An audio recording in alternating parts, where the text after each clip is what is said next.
The time is 6:00 p.m. This meeting of your Pontiac City Council is hereby called to order.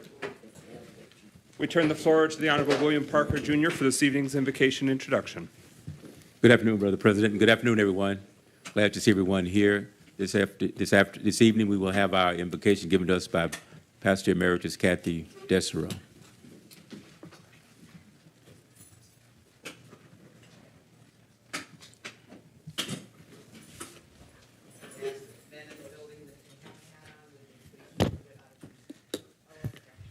Sorry. That better? I would ask for the men in the building, if we, during prayer, would remove their hats. It would be a respectful thing and kind of a pet peeve of mine. Our Father, we thank you today for the rain. We need the rain. We thank you for the beautiful spring that we've had. We thank you for this council and this city, and that you keep your hand on each person on the council. We ask tonight that as we have this meeting, that you grant wisdom, peace, and your wisdom and knowledge, for we ask it in the name of our Savior, Jesus Christ. Amen. Amen. Please rise for the Pledge of Allegiance, followed by a moment of silence. I pledge allegiance to the flag of the United States of America and to the republic for which it stands, one nation, under God, indivisible, with liberty and justice for all. And let us have a moment of silence now as a community. You can stand or sit, whatever's comfortable for you. Let us remember those that since we last gathered, we have said goodbye to as a community who have passed away. Please join us for a moment of silence.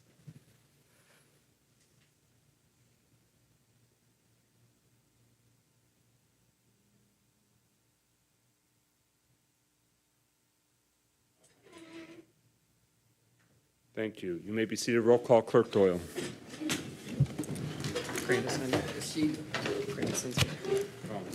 Council Pro Tem Carrington. Present. Councilman Goodman. Councilwoman James. Here. Council President McGinnis. Present. Councilman Nicholson. Here. Councilman Parker. Here. Councilwoman Rutherford. Present. Mr. President, you have a quorum. Quorum being established, could I please have a motion to excuse Councilman Goodman from this evening's meeting for personal reasons? It's been moved by Councilwoman Rutherford. There was a second from Councilman Parker. Councilman Goodman is out of the state. He's attending a training conference in another state, so we wish him well, but he's not able to physically be with us this evening. Hearing no further discussion, roll call and adoption of the motion to excuse Councilman Goodman this evening for personal reasons. Madam Deputy Clerk. Carrington. Yes. James. Yes. McGinnis. Yes. Nicholson. Yes. Parker. Yes. Rutherford. Yes. 6 yeas, no nays. That motion carries. Councilman Goodman is hereby excused. Is there a motion to approve this evening's meeting So moved. agenda? Support. Moved by Councilman Rutherford, seconded by Pro Tem Carrington. That motion is now before us. We're going to add 2 special presentations, and there's been a request to remove one of the rezoning requests. Could I please have a motion to remove the resolution to approve the first reading for a zoning map amendment at 31 North Astor Street? So moved. Is there a second? Support. Moved by Councilman Rutherford, seconded by Pro Tem Carrington. That's the current number 4 on our agenda. The administration, through the planning division, is working with the applicant for an updated condition that they want considered, and they want to just make sure that everything that the community and we have received is up to date and thorough. So, hearing no further discussion on that particular motion to amend, roll call on adoption of the motion to amend the agenda by removing that resolution. James. Yes. McGinnis. Yes. Nicholson. Yes. Parker. Yes. Rutherford. Yes. Carrington. Yes. 6 yeas, no nays. All right, that motion stands, so that amendment has passed. Could I please have a motion to add a special presentation announcing a substantial funding moved. award to the city of Pontiac? So moved. Support. It's been moved by Councilman Rutherford and seconded by Pro Tem Karen to add 2 special presentations. The first is the awarding of substantial financial amount to the city of Pontiac. And then the second item is from the Water Resources Commission about their proposed rate changes. So those are the two special presentations that we'd be adding this evening.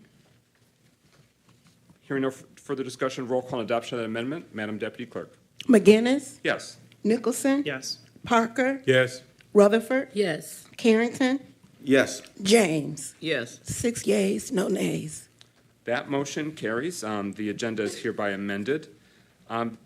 Deputy Mayor Stevens, I'm just trying to follow along email correspondence. Have we reflected all the appropriate changes that the administration was curious to see? Yes, I believe that the final request that the administration asked for is actually going to be a postponement, not a striking of the agenda. Roger that. Okay. Any further discussion on the motion before us?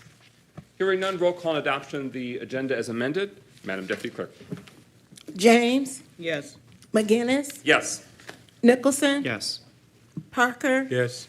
Rutherford, Carrington. Yes. 5 yeas, no nays. That motion carries. The agenda as amended is approved. We're now at the consent agenda. Is there a motion to approve? So moved. Is there a second? Support. Moved by Councilman Parker, seconded by Councilman Nicholson. This evening's consent agenda includes the June 20th, 2023 City Council meeting minutes, the resolution to amend and extend the contract with Ameriscan for city document scanning project, resolution updating the grant agreement with Oakland County for senior center upgrades, and the memo informing council of salary reconciliation for Ashley Johnson with Michigan Indigent Defense Commission. With that, roll call and adoption of the consent agenda. Madam Deputy. Nicholson, Yes. Parker, Yes. Carrington, Yes. James, Yes. McGinnis. Yes. 5 yeas, no nays. That motion carries. The consent agenda approved. We are at recognition of elected officials. Are there any current elected officials that wish to speak to the community? All right, with that, we are at agenda address. Pro Tem Carrington, are there any requests this evening? Yes, thank you, President McGinnis. Dr. Deidre Waterman.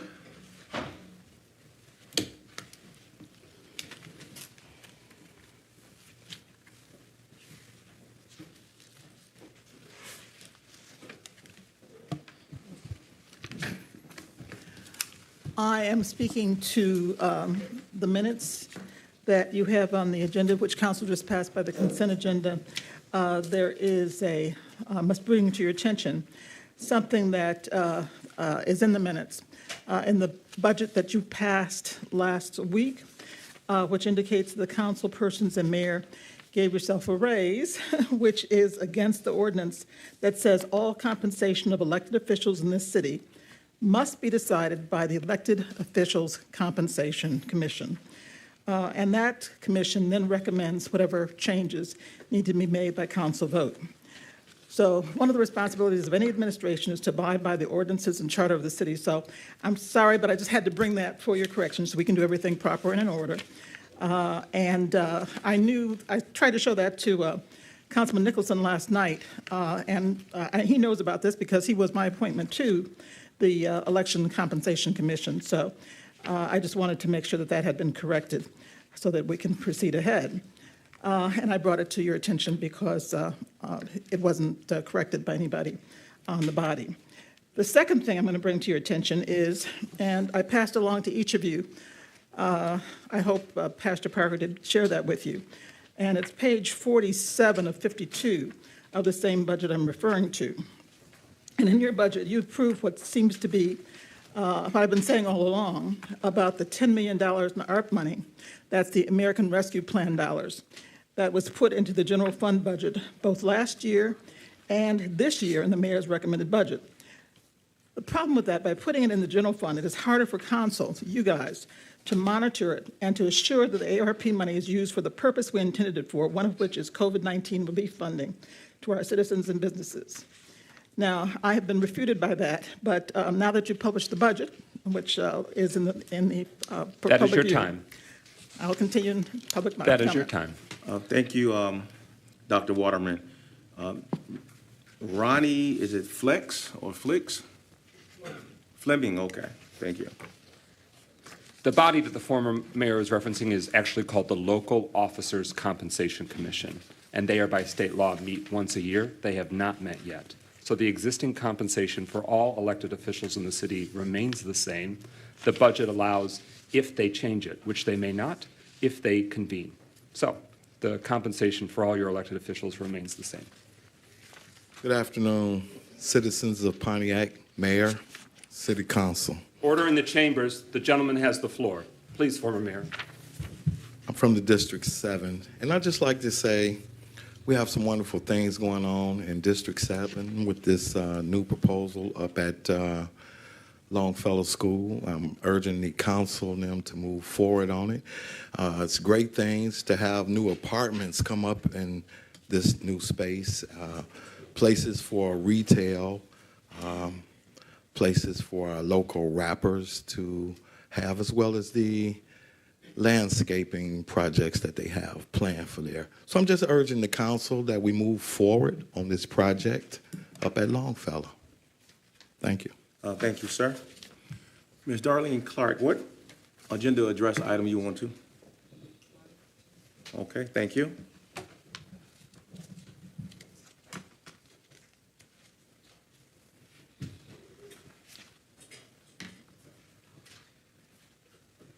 Again, talking as a resident, Darlene Clark.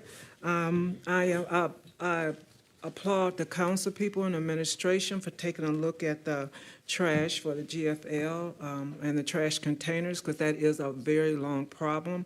I have spoken on this once or twice. Many a times I put instrument very strong. Please look at the landlords. Put pressure on the landlords to give their tenants more trash containers, especially when they have a big family.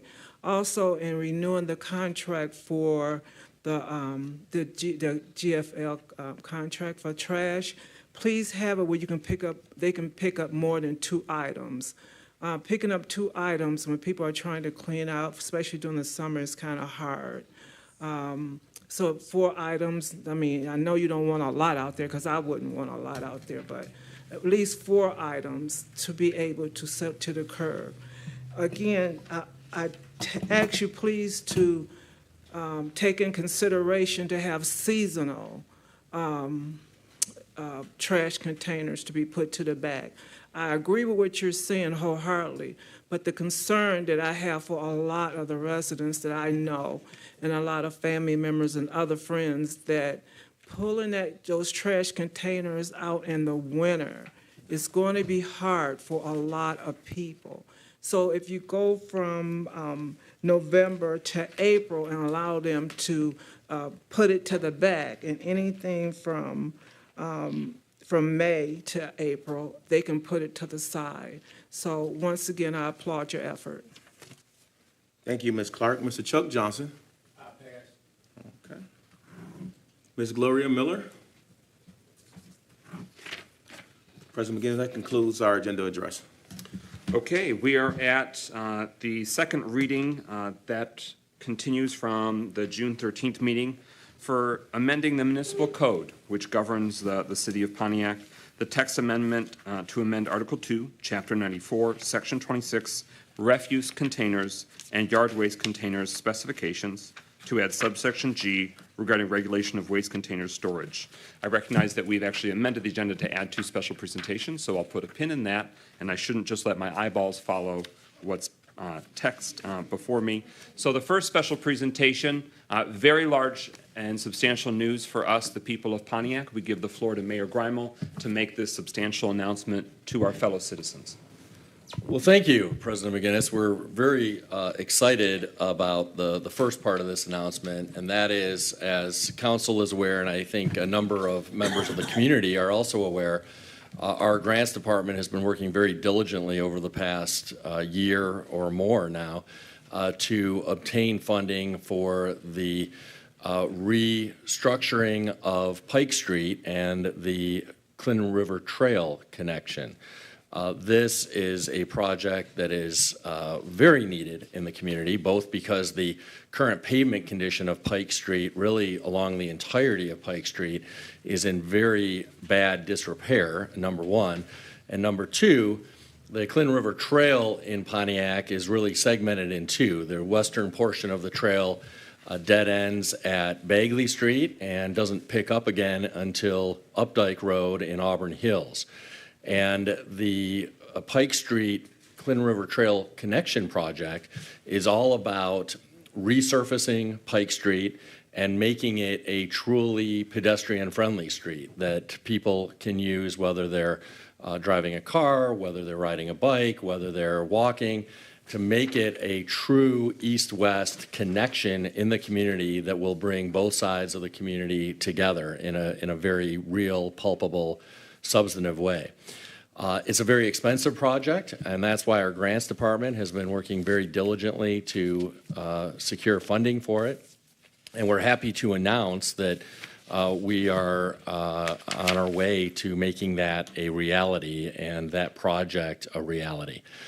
We successfully have been awarded a little over $16 million for that project.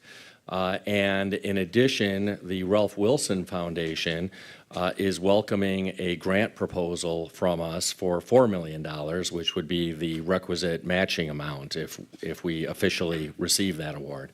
So we're very, very excited about this $20 million plus project that will completely renovate Pike Street, both by making sure that the pavement is redone and resurfaced, but also to make sure that it's a welcoming corridor for people using all forms of transportation, especially in a community such as ours where a lot of people don't have access to cars. So this is a big deal in terms of the transportation implications of it, but it's also a big deal in terms of the economic redevelopment implications of it. And we're just really, really excited and really grateful for the amazing work that our grants department under Director Alex Borengesser has done to secure this funding so that we can finally move forward with this exciting project. I've got another item to touch on, but President McGinnis, do you want to talk about this before I move on to the next topic, which is Lansing legislation? That makes sense, yeah. So council discussion in terms of the substantial federal grant award to the city of Pontiac. Councilwoman Rutherford. Just for me to make sure I understand, Mayor Grimo, we have officially been awarded the $16 million, or is it not yet finalized? We have officially been awarded the more than $16 million through the federal government's RAISE grant program. And I do want to thank, in addition to Director Borengesser, our two U.S. Senators, Gary Peters and Debbie Stabenow, as well as our Congresswoman, Haley Stevens. The three of them were also very instrumental in making this happen. Thank you for clarity. And the $4 million from the Ralph C. Wilson, that funding, that is forthcoming or formally announced? They have welcomed our official application for that $4 million. And we are cautiously optimistic that we will soon be receiving an official award from them, but that is not yet officially determined. Understood. Anything further, Councilwoman Rutherford? No, I just wanted to make it plain so that it's not no hearsay and that it says we have the money. That was it. Thank you. Pro Tem Carrington. Yes, thank you, President McGinnis. I'd just like to thank the administration and staff for their diligent work on this particular item. It's always great to hear when we go out for grants, and it helps our bottom line, and since to make sure we get some services for our community. So I'm very happy in that. So do you have a projected time when these grant dollars have to be used? And by what end date? Yeah, I'll defer to Deputy Mayor Stevens if he happens to know. The real expert, of course, is Director Borengesser, okay, and she is out this week on vacation, and a well-deserved vacation. So I don't know exactly when they need to be spent. I can tell you, though, that this is deemed a shovel-ready project because the design work has all been completed. There is some additional engineering work that will need to be done. But I think it's fair to say that we anticipate shovels going in the ground, not this current construction season, which will end this November, but we anticipate shovels going in the ground next year in the spring of 2024. Thank you. No further questions. Councilwoman James. Yeah, I am ecstatic about the announcement because really, I've been in Pontiac since 1964.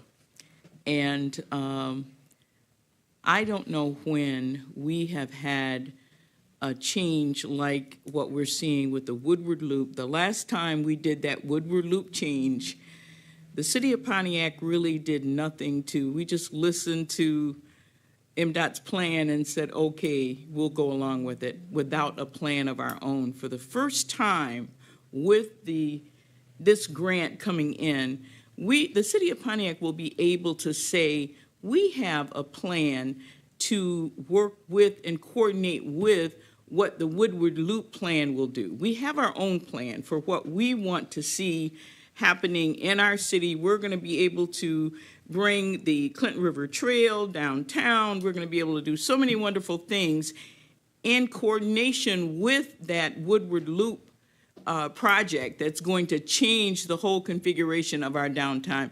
This is really exciting to me, to see our city actually being involved in what's going on, the changes around us. So this is going to be awesome.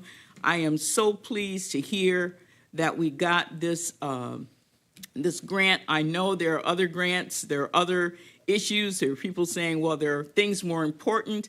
Yes, there are, and we acknowledge that, but that doesn't mean that we can't acknowledge the fact that we did get this $16 million grant, and it is going to make a transformative change in the city of Pontiac. And I think the biggest change is that we finally get it that we have to be part of the planning. It takes work to plan something. And in order to do that, you've got to be able to be on one accord.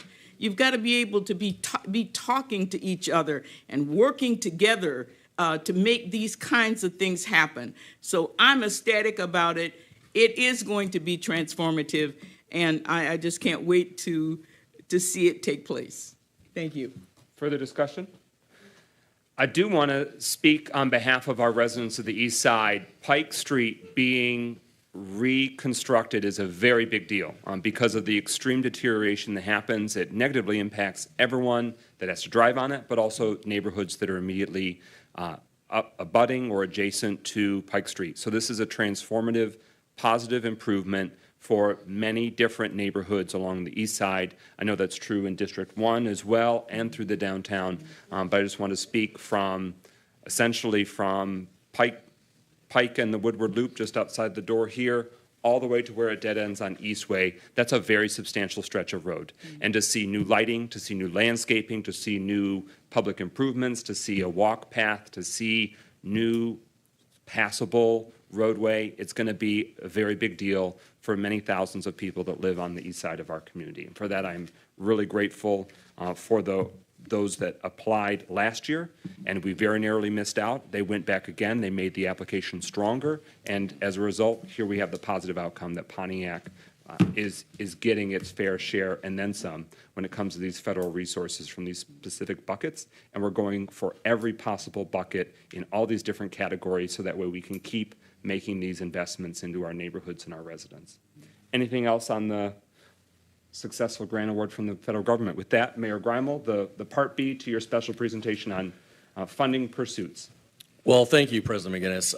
The other funding that we've been spending a lot of time pursuing and seeking relates to a couple of additional appropriations items that we've been very diligently working state legislators to deliver as part of this year's state budget. We thought the state budget might be voted on as early as this evening. The latest news is that it won't be voted on until tomorrow. So we don't yet know for absolute certain how this is going to play out. But it's looking very positive for us. The first of those two appropriation items that we're seeking from the state relates to the Martin Luther King Bridge. This has been a huge challenge for all of us who have been caught in traffic jams for many months now because of the closure of the Martin Luther King Bridge.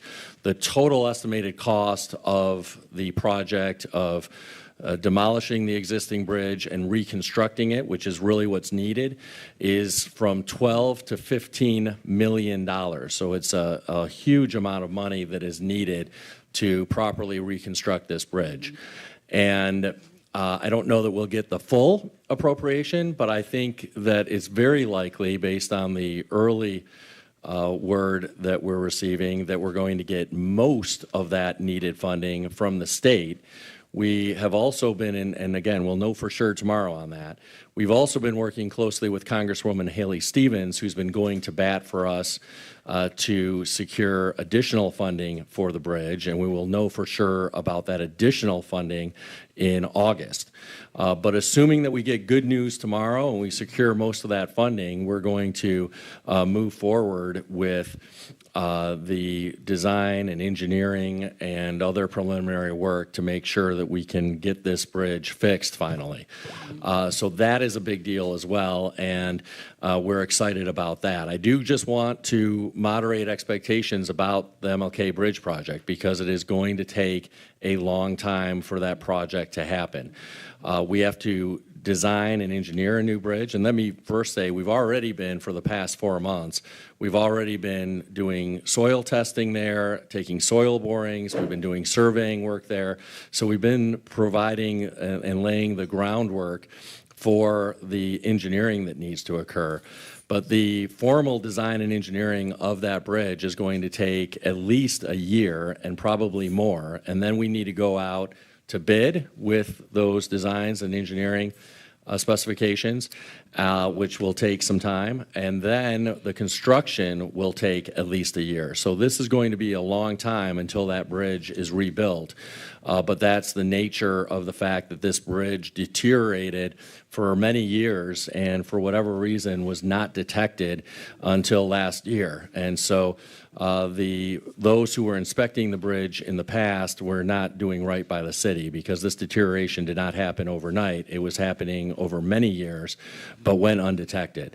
So this money, though, if we can secure the majority of that funding from the state tomorrow, that is a really big deal. And I want to, just in advance, thank those in Lansing who have been fighting for this funding on our behalf, and they certainly include State Representative Brenda Carter, first and foremost, but our State Senator Jeremy Moss, and the appropriations chairs in both the House and Senate, the Speaker of the House, Joe Tate, the Senate Majority Leader, Winnie Brinks. They've all been very active on this. I have met with all of them and countless others to try to make sure that we get the funding we need to repair and replace this bridge. At the same time, the county has been diligently working to try to make sure that it receives financial assistance from the state to allow it to move forward with its purchase agreement for the 2 privately owned Phoenix Center towers, the 2 privately owned office towers, so that it can move 400 to 600 county employees back into the heart of our downtown, which is also long overdue since the county disinvested in the county seat, or at least the heart of the county seat, back in the late 50s and early 60s by moving county employees out of our downtown out to the border with Waterford. So we certainly would love to see that 400 to 600 county employees come back to where they really belong, which is in the heart of our community.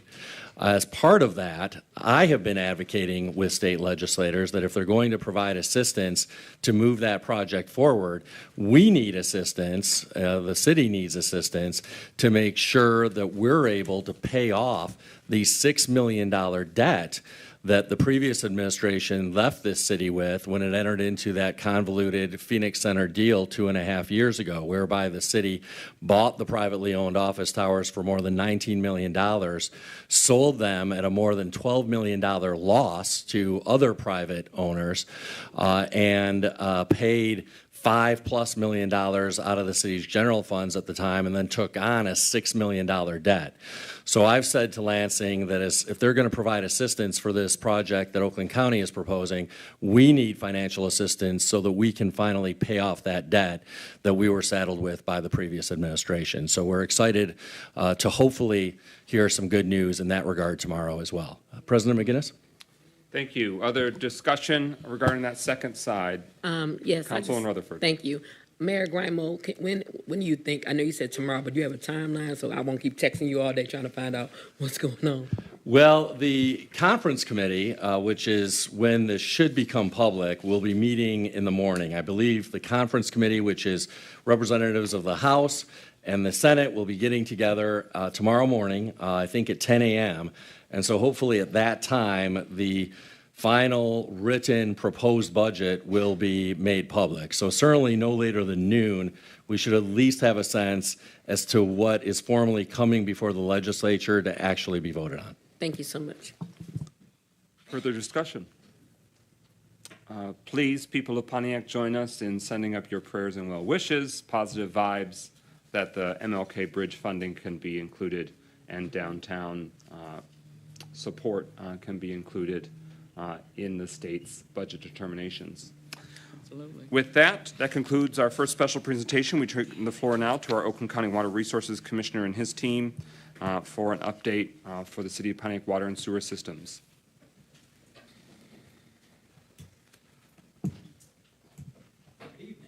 If you could hit the button at the bottom right to turn the microphone live. And there we go.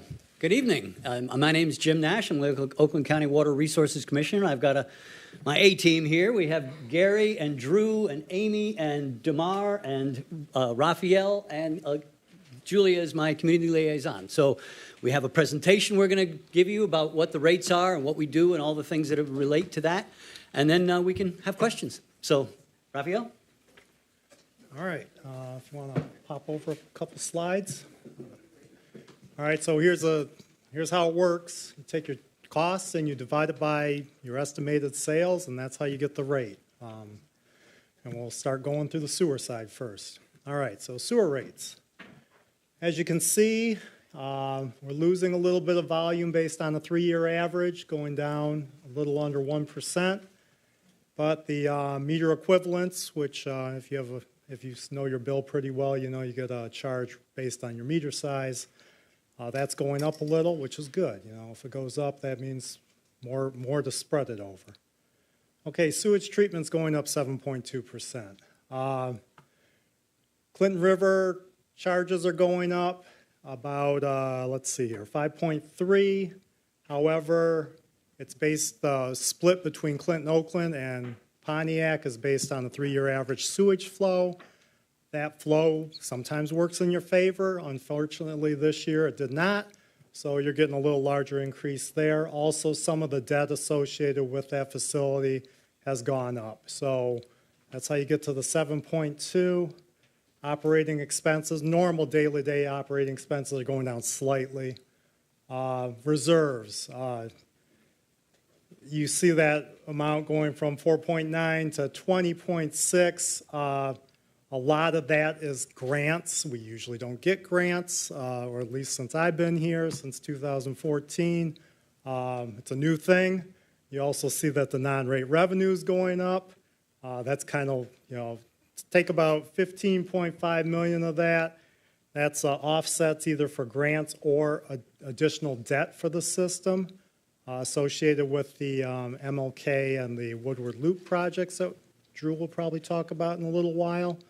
So the real thing that's going on with reserves is the part that we actually finance through rates is going up about $200,000. You see non-operating debt. We were able to get a quote on a 14-year loan for that MLK Woodward Loop project. That's in there. That's kind of why you see that increase over there. We chose a 14-year based on conversations with the city.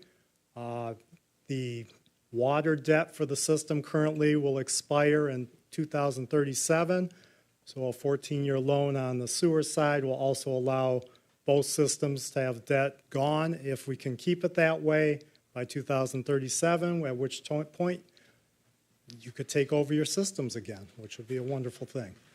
Non-rate revenue, down slightly when you take out all the grant stuff. So overall, what are we trying to do on the sewer side? We need to get, in essence, another $1.5 million from the ratepayers. That's a 9.3% increase. If you go to the next slide, you can kind of see that stuff in there. Those grants really make the pie charts look kind of weird from the existing budget to the upcoming budget. There you have it broken out a little finer. We might as well keep going here. Not much time on the clock. All right. Current rates, you see for volume per 1,000 cubic feet, you pay in hundreds. So It'd be like 10 units is what you're seeing here. 4378 currently, 4610 is the upcoming. Also, the MEU charge, 2187 currently, going up to 2531. That's per month. That's a 10% increase on a typical bill, which we call a typical bill, somebody with a 5/8 inch meter and using 6 units on their bill a month. All right. Moving on to water rates. Again, 3-year average, no change in volume. Nice. MEUs are going up slightly. Meter equivalent units again. Water purchases. All right, so you're part of what's known as the North Oakland County Water Authority. And your share is determined by, in essence, calculating what you would get from GLWA if you could get the same deal you get from NACWA, which you can't. So your share went up a bit, plus NACWA's increase was higher than the GLWA average. However, had you not been part of NACWA, we would probably be looking at water purchases of about 5.6 million instead of about the 3.4 you see right there. Operating expenses day to day are going up. That's mostly due to increased people working in the system and contractors. Also, the cost for those people is going up, and the contractual costs are going up. I don't know if you go to the store lately, but things are going up in price significantly. All right, the reserves. Again, we're getting grants. So, hey, you know, there's about let me see if I get this right here. 9.5, wait a minute, I got the wrong slide here. Let me get over to water. 9.35 million in grants in the reserves for 2024. And also that non-rate revenue has about 9.35 million. That's also coming out of the money. So your debt, we haven't added any debt. This is just the regular debt payments. That's going up just a little bit. Overall, we need another $1.2 million, give or take, which is 8.4%. Now, how does that relate to rates? You want to go to the next slide? Okay, here it is. Again, it kind of looks strange with all that grant money and capital and major maintenance. So please go to the previous slide if you really want to see how it works. Overall, volume charge is going from $33.55 to $37.97. And then the monthly charge based on a 5/8 meter equivalent is $19.10 currently, going up to $19.86. That's an 8.7% increase for the typical bill. All right, so what's that mean combined? Okay. 9.4% increase if you have used 6 units of water and have a 5/8 inch meter, or $8.24 per month. Okay, I'm done with my part of the presentation, and now others can talk about what's going on with why these rates are increasing. Good evening. My name is Drew Sandell. I'm the Chief Engineer of Sewer Systems at the WRC. If you could hit the next slide here. I'd be remiss to not express what the objectives of our office are before we dive into why the rates are increasing. First and foremost, we want to protect the health and safety of the residents. That means preventing catastrophic failures within the system. So we do so by planning long-term, cost-effective solutions through our established capital improvement and maintenance programs. We identify projects and then prioritize them and look for the best means to fund those projects, whether it's pursuing grants, like we'll see later in this presentation, low-interest loans, or just cash financing projects. So why are we talking about these increases? We've had the opportunity to look at almost 70% of the sewer system. And in reviewing that, we see there are 71 assets that are at severe risk of failure. 350 of them that are at high risk, 1,100 with an elevated risk. And again, we have almost 400,000 linear feet of pipe to still look at. So we're saying there are some significant repairs that need to be done before we're into emergency conditions where costs skyrocket. So let's do these as a planned repair. On the water side, there's almost 300 miles of pipe that has, half of which has reached the end of its useful life. So again, let's find the cost-effective solution and address those now before they become significant expenses as an emergency later. Maintain the service that you're accustomed to and the water quality you're accustomed to through planned improvements. So again, I talked about severe risk of failure. What does that mean? Well, really, we're talking about pipe that's located in areas that have a high consequence of failure and significant defects. Broken pipe, root infiltration, collapsed pipe, significant events that are under a roadway can lead to problems with the health and safety of the public. We need to fix these soon. So that's what we're really hitting on. These are defects in your system that we're finding that are throughout the system. Next slide.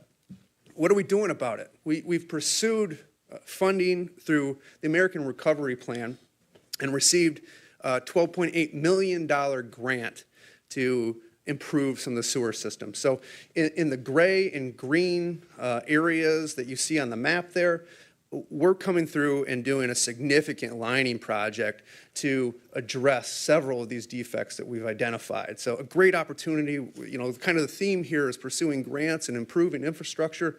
This is a great project that's under design right now that we're actively pursuing to enhance your system. An example of some value add here. So we brought this one to you last council meeting, or last time we were here at rate rollout. At the Bay Street lift station, which is located in Galloway Park, we identified an opportunity to connect to an existing force main that ran through Galloway Park. That afforded the opportunity to abandon a significant stretch of sanitary sewer that was downstream of this. The sewer was in poor condition, and we were looking at rehabilitating. And then you have the long-term maintenance cost associated with keeping that asset. This allowed us to abandon that particular asset, enhance some of the infrastructure within the lift station, while also contributing to some beautification within the park. And that project's on the order of $5 million. Currently, you may notice Bay Street is closed. That's ongoing. We're in the process of abandoning the sewer downstream. An upcoming project, and this is one of the ones that Raphael had talked about. We're looking at potentially bonding for this project. At Martin Luther King and Featherstone, there's an issue within the system, a hydraulic capacity issue, which is leading to sanitary sewage backing up and reaching the ground surface. There was a Captain Crust that was at this particular location. I believe it's either out of business now or has changed hands, but sewage would back up into that business. Also at the Rite Aid near Featherstone. These are defects that had to be addressed. Sanitary sewage discharging to the surface has got to be resolved. We're under design right now for those improvements. That includes replacement of several of the sanitary sewer gravity main in that vicinity, as well as design and construction of a lift station, which helps resolve that hydraulic capacity issue. This project's estimated on the order of $4.8 million. Next slide, please. You know, we're also looking at several of these broken pipe, collapsed pipe segments, and realize that we need to get out there and address them in the near term. So in our 5-year window, we've identified pipe segments. We're looking at doing replacement on the order of 40 full pipe segments. And then, you know, water main, roadway improvement. You guys talked about the Pike Street project that's forthcoming. We're working hard with you guys in coordinating these improvements. We know they're coming. So we don't want you to get out there, revitalize the surface infrastructure, and then 2 years later, back out there digging it up to replace the sewer. So we're working hard to coordinate with your office to have this dig once approach where you do the road, you do the sewer at the same time, and you don't have patches scattered throughout the city after you get done with road projects. So I included a couple of the areas that we're looking at between the Woodward Loop, Pike Street, Perry Street, Orchard Lake. You know, you can read the list up there, but you know, that's another thing that we're pursuing. Let's do it once, do it right. Okay, so what have we done in the past 3 years? You may say, wow, this is a lot that's coming at us. What have you done for me lately? We really have done a lot in this system, and we're kind of scratching the surface. So you can see, I mean, almost 300 pipe segments that we've done repairs on throughout the city. I know this map is not ultimately clear. There's some red dots on there. Those are manholes that we've improved. There's little red segments that are on there. Those are the areas that we've done pipe repairs. But heavy cleaning, if you recall on the slide where I showed some accumulation, root infiltration, things of that sort, 600 pipe segments where we've come through and cleaned that stuff out of there. Full replacement on 2 of them, almost 300 manhole structures that we've done rehabs on. We've done quite a bit, and I'm not going to run through the list, but there's a lot that's been going on. We're excited to be a part of the revitalization within your system, and I know it's a significant rate increase, but we're trying to keep pace with the great things that you guys are doing too. So with that, I'll turn it over to Amy. Thank you. On the water side, it's very similar to the sewer side. It's an older system, it's a large system, so we have to prioritize the repairs that we need to make in the system. So to do that, we've looked at your system and we've picked out areas to make improvements. So it's kind of hard to see. The shading didn't show up great, but the real light areas are water mains that we've replaced previously. So how we do it is we look at the system and we look at concerns in the system. We say which areas have pressure issues, which has level of service issues due to the number of main breaks, which ones have lead service lines. And then we prioritize those areas for replacements. And then we try to coordinate those works with the road improvements and the sewer work, as Drew mentioned. So our upcoming projects for 2024 would be the Seminole Hills neighborhood, where we're going to go through and replace water main. And then we're also going to work on Bagley Street. We worked for a federal earmark there, so we're going to use those funds in coordination with the road projects. We're very happy about those 2 projects. We're also going to work in coordination with the improvements slated for the Woodward Loop and then the M59 refurbishment. So those are big opportunities for us. The roads going in there is going to be replaced. We want to get in there and get that work done in the water system before the nice new roads put in. And then we've submitted applications for funding for future improvements for Indian Village and Ottawa Hills. Next slide. And then just a blow up of the upcoming work in Seminole Hills here. So this area was targeted. It's an older neighborhood with old water main. It has very dense lead service lines. So we're working in this neighborhood. We're in there replacing service lines now. We're going to do water main replacements on Seminole, Oneida, East Iroquois, and Cherokee. And then we're going to there's a missing piece of water main on Menominee. Water systems like to be looped. So we're going to add a little piece of water main there. So those are kind of the highlights of some water projects.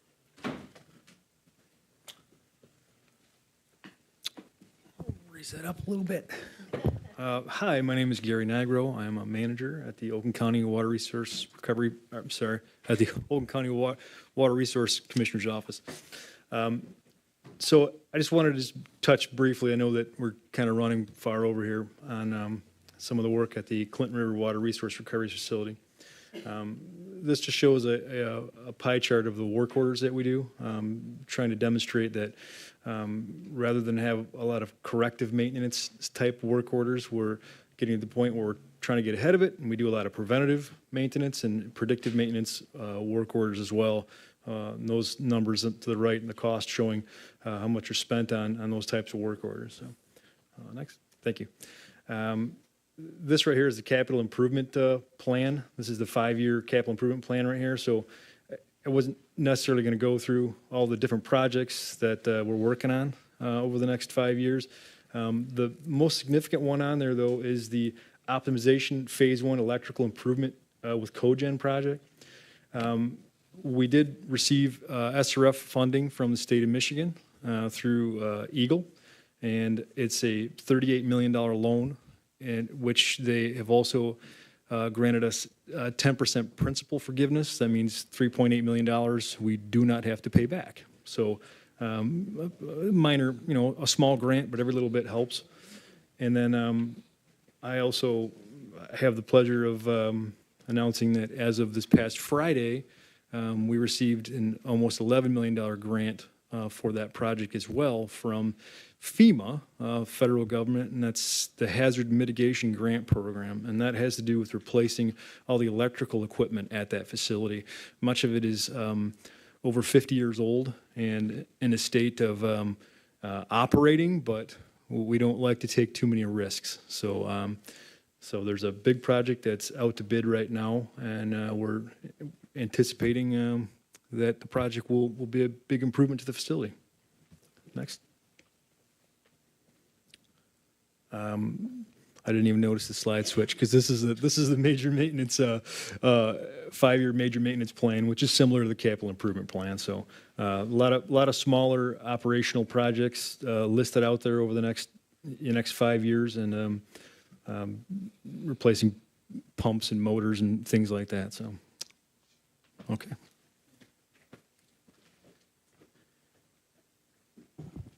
Well, as you can see, my name is Damar Bias. I'm the Water Affordability Coordinator, and I stand before you because we do know we have been diligent in trying to find ways to assist with water bills that people are struggling to pay, and we know with increases is not a good thing. So we do want to stand before you and let you know we still have programs in place. I did leave flyers on the seats. We have the LIWAP program, which expires in September. And so we are encouraging everyone who has a past due water bill, please contact OSA to go after those funds before they expire in this coming September. We have the RAP program, which is a 2-year program on average where you can get monthly bill assistance. They have revamped their program. It used to be $25 per month, but now it's a sliding scale based off your income where you can get anywhere from $25 up to $85 a bill supplement for 2 years. Now, if you are a senior within the community or disability, you can stay on the program through, it's called Rapfinity, but you will have to show your income each year, but you will not be removed from the program. Now, we do have some other local programs that's actually in place, CCRT, MyHalf, Enbridge, and as well as the county, we see the need, and we are in the process of creating our own hardship assistance program. We are going out there to the Board of Commissioners to get some seed funding. We also have, if those are anyone generous in the building, we have a website of where you can donate to the people who need assistance for the hardship. The benefits of that program is we know everybody don't meet income requirements, so we want to make a program in place where we can try to touch as many people as possible. So we do see the need, we do understand, but in order for the city to thrive the way it needs to, infrastructure has to change. So we are here. I can leave my number on record. You can call me if you need anything. Phone number is 248-214-2838. Thank you. Could you give that number again, please? 248-214-2838. If you got any questions. That's our presentation. If you have questions, we'd be happy to discuss them. Thank you. Councilwoman Rutherford? Yes, this is a question for Mr. Baez, if you can get to the diocese, please.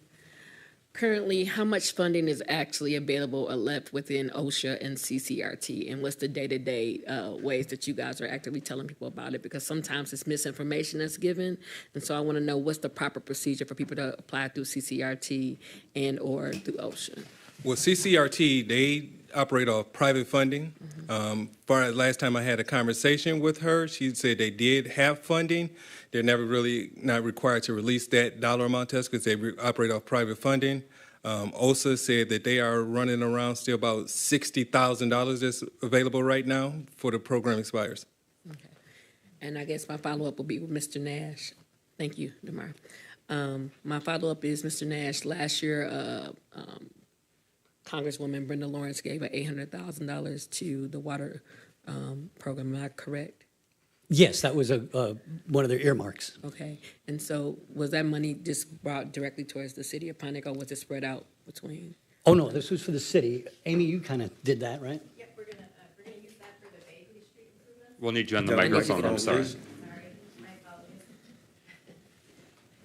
Yes, there's a lot of steps we need to go through to secure that funding, and we've been working through those steps, so we're almost made it through that, and then our intention is to use that on the Bagley Street project.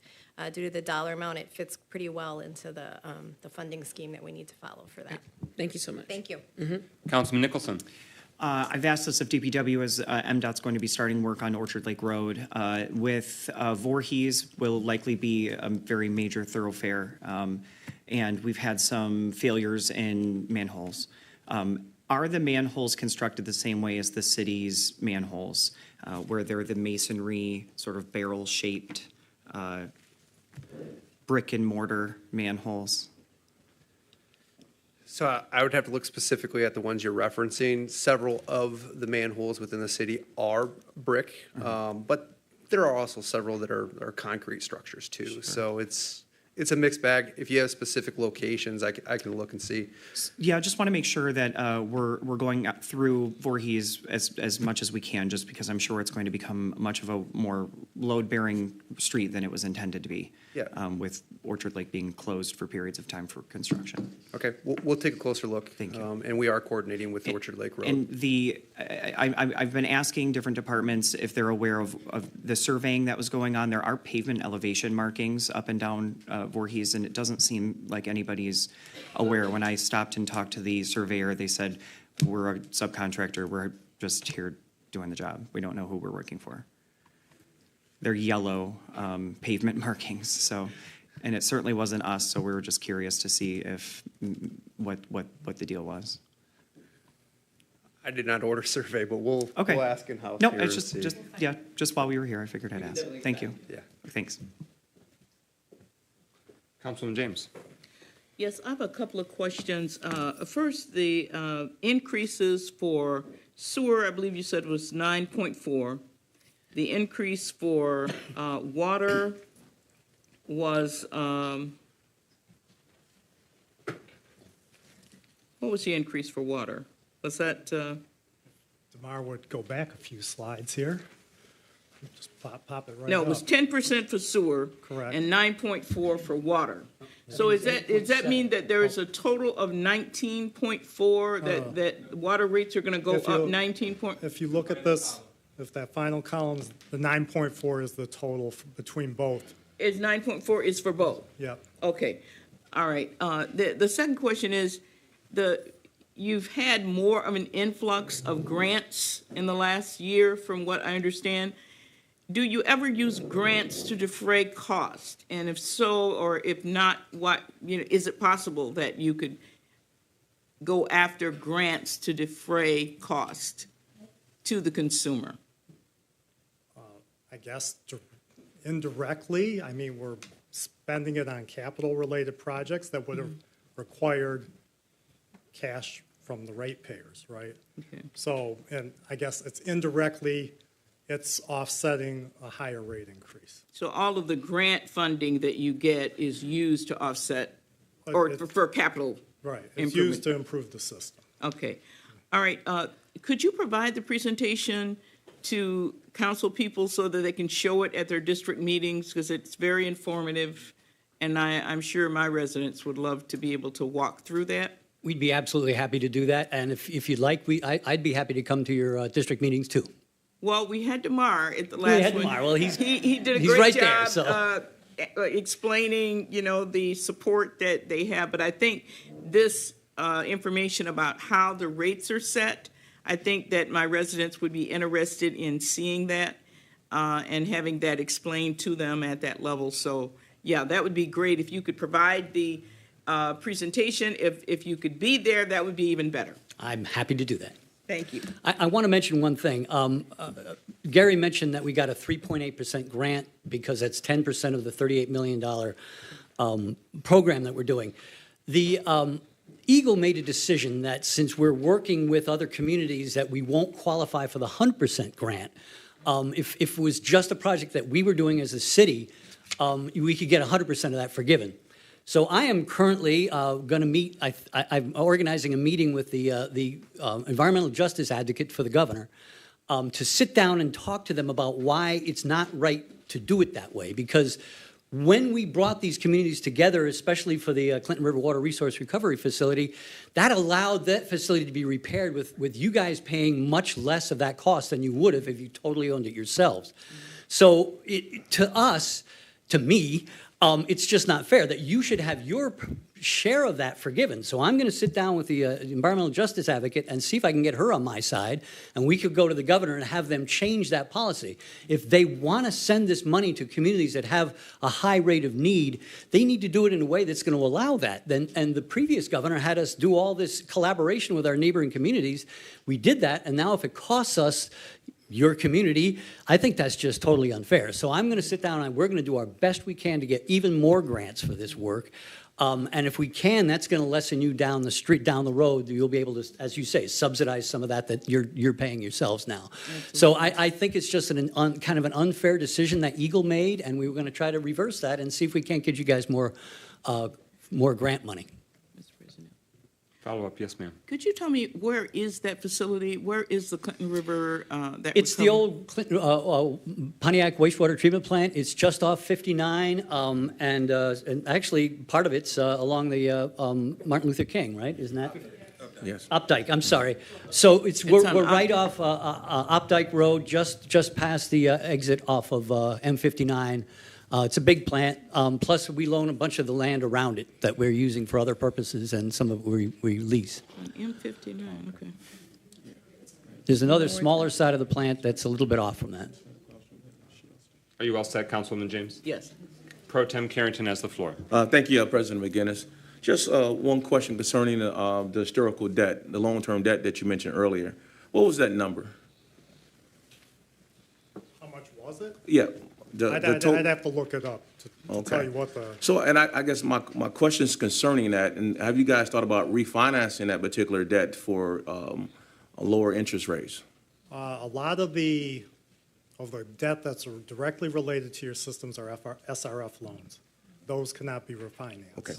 Okay. We did refinance the one for the Clinton River, the Pontiac wastewater treatment facility. That's what it's under.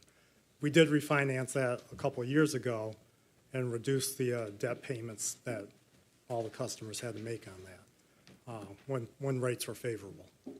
And you said it's projected to have all these debt paid by, what, 2030? 37 for water currently.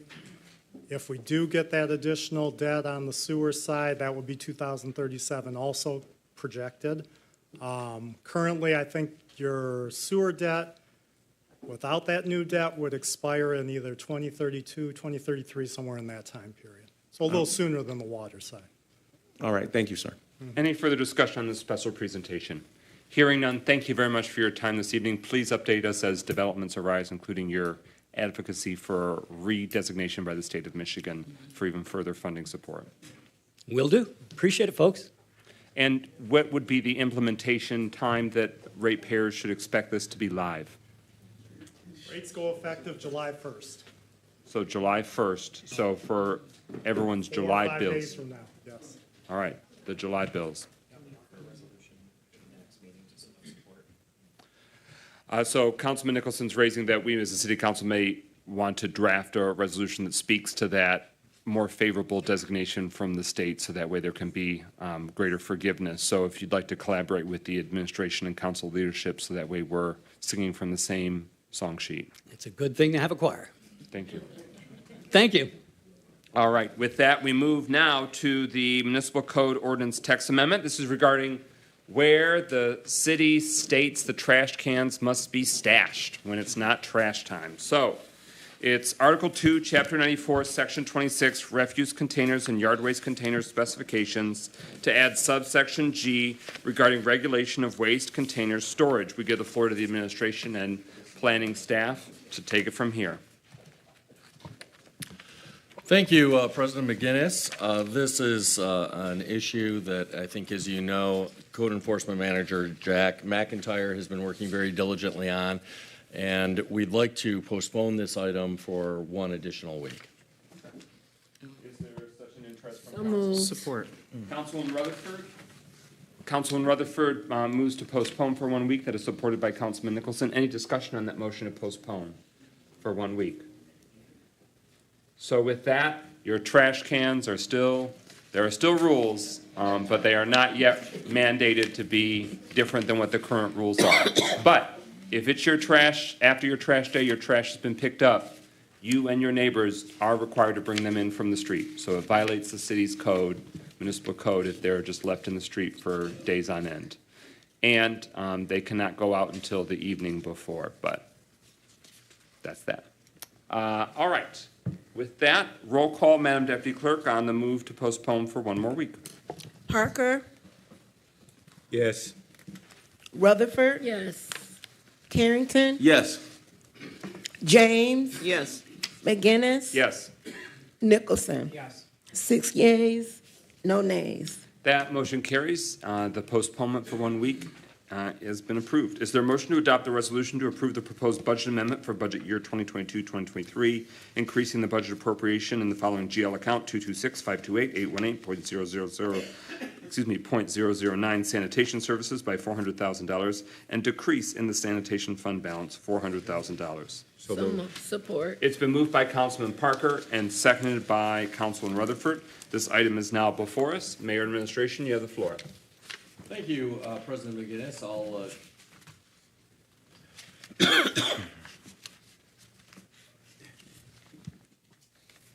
Will somebody turn, no. Oh, I'm sorry. Not everyone can have a microphone on. Yep. Thank you, President McGinnis. I'll defer this item to Deputy Mayor Califani Stevens. Thank you, Mayor. Council President, as we had discussed when this item was first brought, there are a number of items that went into this particular overage. And so if there are any more specific questions on that, happy to answer them. Any further discussion? So this would be the final budget amendment during this current budget year that we're likely to see. So with that, 226-528-818.009, that's the general ledger account number in the city's budget, sanitation services. This is the adjustment by $400,000. Any further discussion? Hearing none, roll call, Madam Deputy Clerk. Rutherford, Carrington, Yes. James, Yes. McGinnis, Yes. Nicholson, Yes. Parker. Yes. 6 yeas, no nays. That motion carries. The resolution is adopted and the budget's hereby amended. Is there a motion to adopt the resolution to approve the first reading for a zoning map amendment at 1461 Baldwin Avenue? A motion. Support. It's been moved by Councilman James, seconded by Councilman Nicholson. It's now before us. We turn the floor to the Mayor and Administration. Thank you, President McGinnis. I will defer to our planning manager, Mark Yandrick, to get into all of the details about this proposed rezoning. Good evening. So tonight we have an application for a zoning map amendment. It is case ZMA 23005. The address is at 1461 Baldwin Avenue, which is at the intersection of Baldwin Avenue and Walden Boulevard. The applicant is Leafco Ventures. Jurade Fornia is the applicant who is here in the audience today. The proposed use is a medical marijuana provisioning center, and the zoning district for the majority of the property is C3, and that's part of the East Walden Medical Marijuana Overlay District. Now, the proposed rezoning of the parking lot is what is before you tonight. It is a request from C1 local business to C3 commercial corridor to comply with that ordinance. So this is the timeline of this case. It went to public hearing on June 7th. Tonight is the first reading. Unless there are some major issues, this can tentatively come before City Council next Thursday at your next meeting. The applicant received approval of the preliminary site plan from Planning Commission on June 7th as well, with the condition of approval that this rezoning needs adopted by City Council. The applicant will need to apply for the final site plan to the Planning Department, followed by building and related approvals. So this is a zoomed-in location showing where this site is in the community on the northwest corner. There are 3 parcels that are part of this development. This is the zoning map, and I know it's really small. I'm going to get the highlighter here. This little green area is the subject parcel. So to the northwest, you have R1 properties as you have the neighborhood back here. To the west along Walden Boulevard, you have C1 properties, which are local business. But on Baldwin, there's a little bit more traffic and intensity, and the zoning district is C3 for a commercial corridor. I just want to point out the M1 industrial district related to the railroad properties that are to the south as well. Just to, again, continue orientation, this is what it currently looks like in the intersection looking at, and I guarantee you this was a passenger taking that photo, but that's what it currently looks like as a former cell phone store. And that blue dot, the blue area on the right just shows that this is the parcel that is being requested. These are already zone C3. So this is for informational purposes only, but I wanted to share just the context of what's being proposed and why this is here. So LeafCo is proposing, again, a medical marijuana provisioning center. This is a rendering, and there are some architectural drawings that have been accompany this to show that the enhancement that they're looking to do to this site. So I just wanted to reference that. This is not for your review this evening, but it is for just consideration of the rezoning itself. With the parking lot itself, this is taken from the alley, which splits these three parcels. And this is showing the existing fence and the dumpster. This, as part of the site plan, will need to be rehabbed and cleaned up a little bit, and that is in their proposal to move forward. So the overall proposal for this site is to repurpose the 4,000 square foot building and improve the facade, and as I mentioned, for a medical marijuana provisioning center. It's going to utilize parking on the north of the building and the parking lot across the alley, and this really functions as one site. The applicant received a conditional approval for medical marijuana from the city clerk's office and is seeking their site plan approval. Now, the East Walden Overlay District requires provisioning centers to be located in one of three base zoning districts. That is C3, Commercial Corridor, M1, or M2. So you would not be able to open a provisioning center in another zoning district, and that's the request of this. And because it is one site, the applicant is being requested to rezone the entire property and not just a portion of it, or not just to have a portion of it to be zoned C3. This is just, I want to explain, this is a straight rezoning, so I just wanted to explain some differences. Overall, C3 is more permissive for land uses than C1.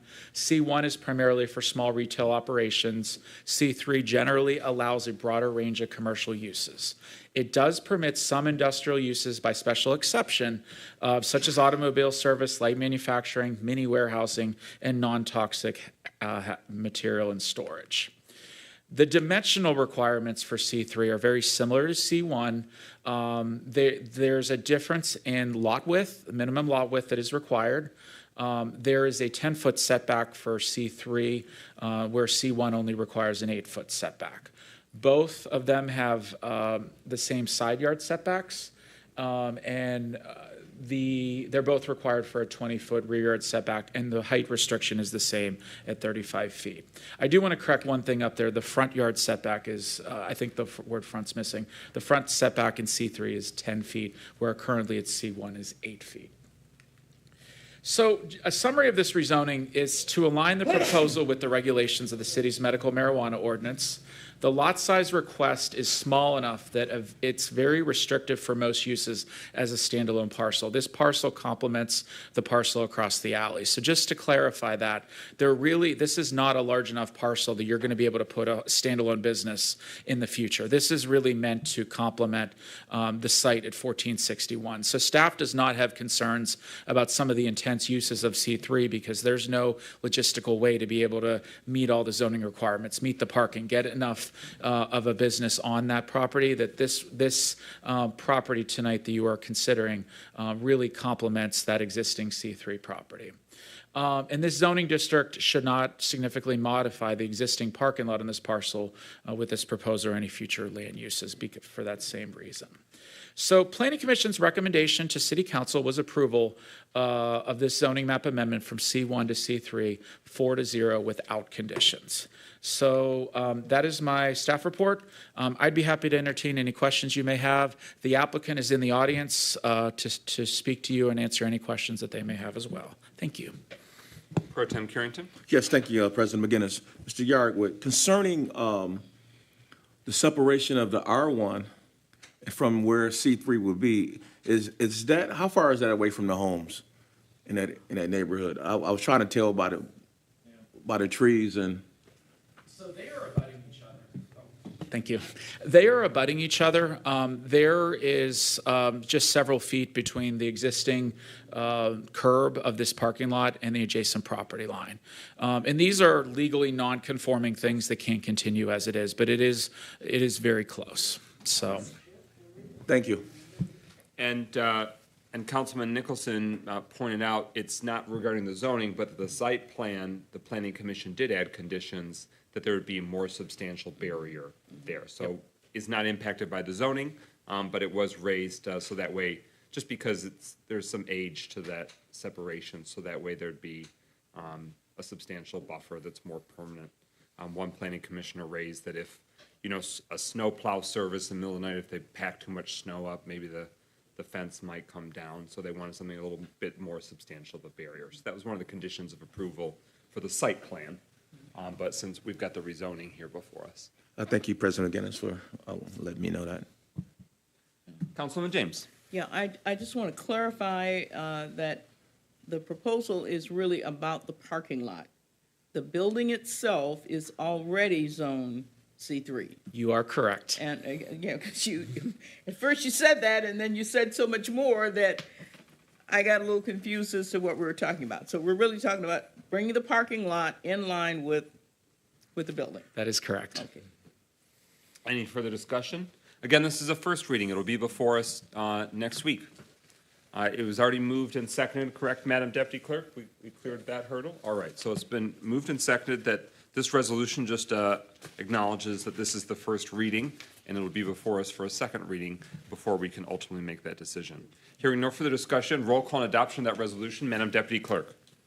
Carrington, Yes. James, Yes. McGinnis, Yes. Nicholson, Yes. Parker, Yes. Rutherford. Abstain. 5 yeas, no nays, 1 abstain. All right, that motion carries. The resolution is adopted, and we will see that second reading come before us in the near future.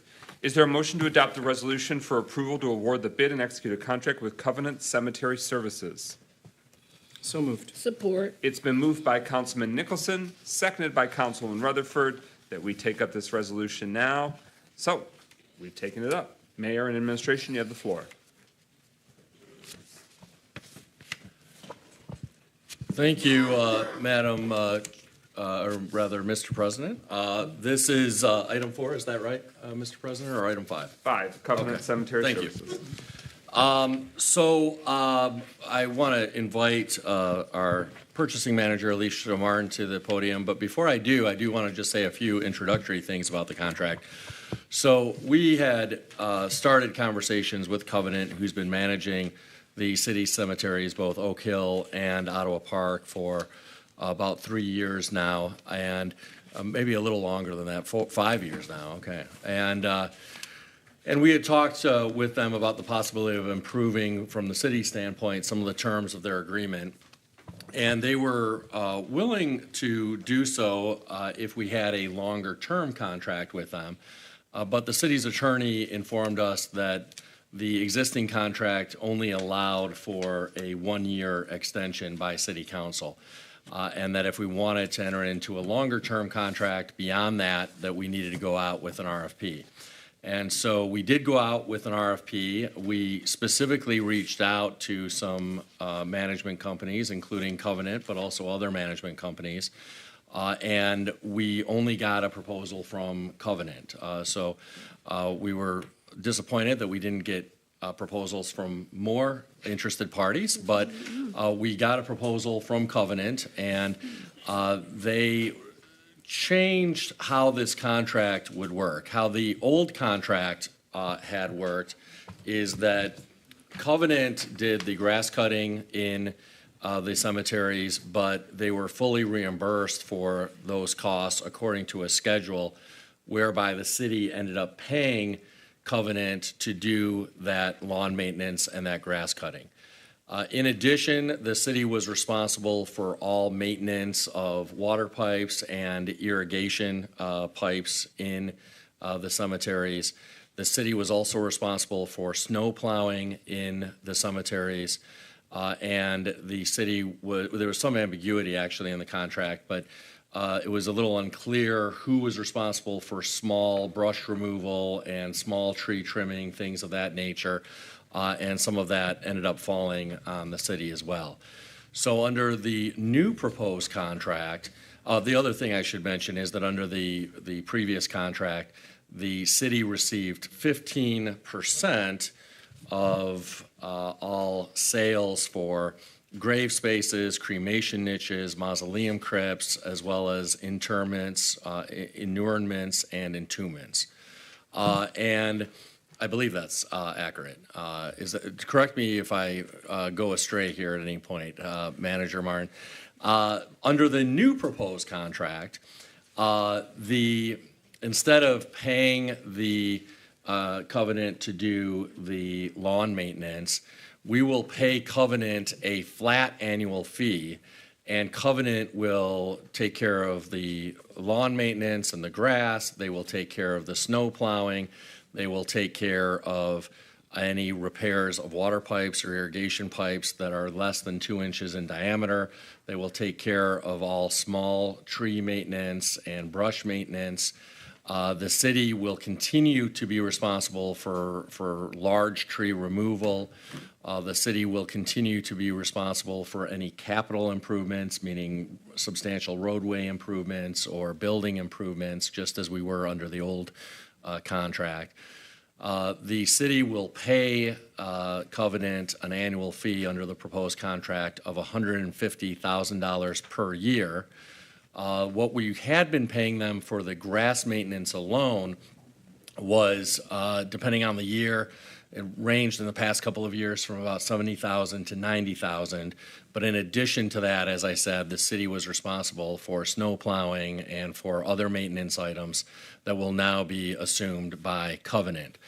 The other thing that has changed in this, although we're paying this flat fee, Covenant has agreed to increase the percentage of their sales revenue that they're sharing with the city from the 15% for grave spaces and cremation niches to 30%. What that amount comes to really depends on how much sales they have year to year, but that also helps defray a portion at least of that $150,000 per year cost that we're paying them to manage the cemetery. Manager Martin, have I said anything that needs to be corrected? If I have, please feel free to chime in. Thank you. For the mausoleum crypts, inturnments, and entombments is 15%, but it is 30% for the grave spaces and cremation niches. Yes, under the new proposed contract, Under the right? new proposed Yes, contract. and under the old contract. It was 15%. For all four? Yep. Okay, that's what I believe. All right, thanks. Councilman Nicholson. This might be a question for Covenant staff.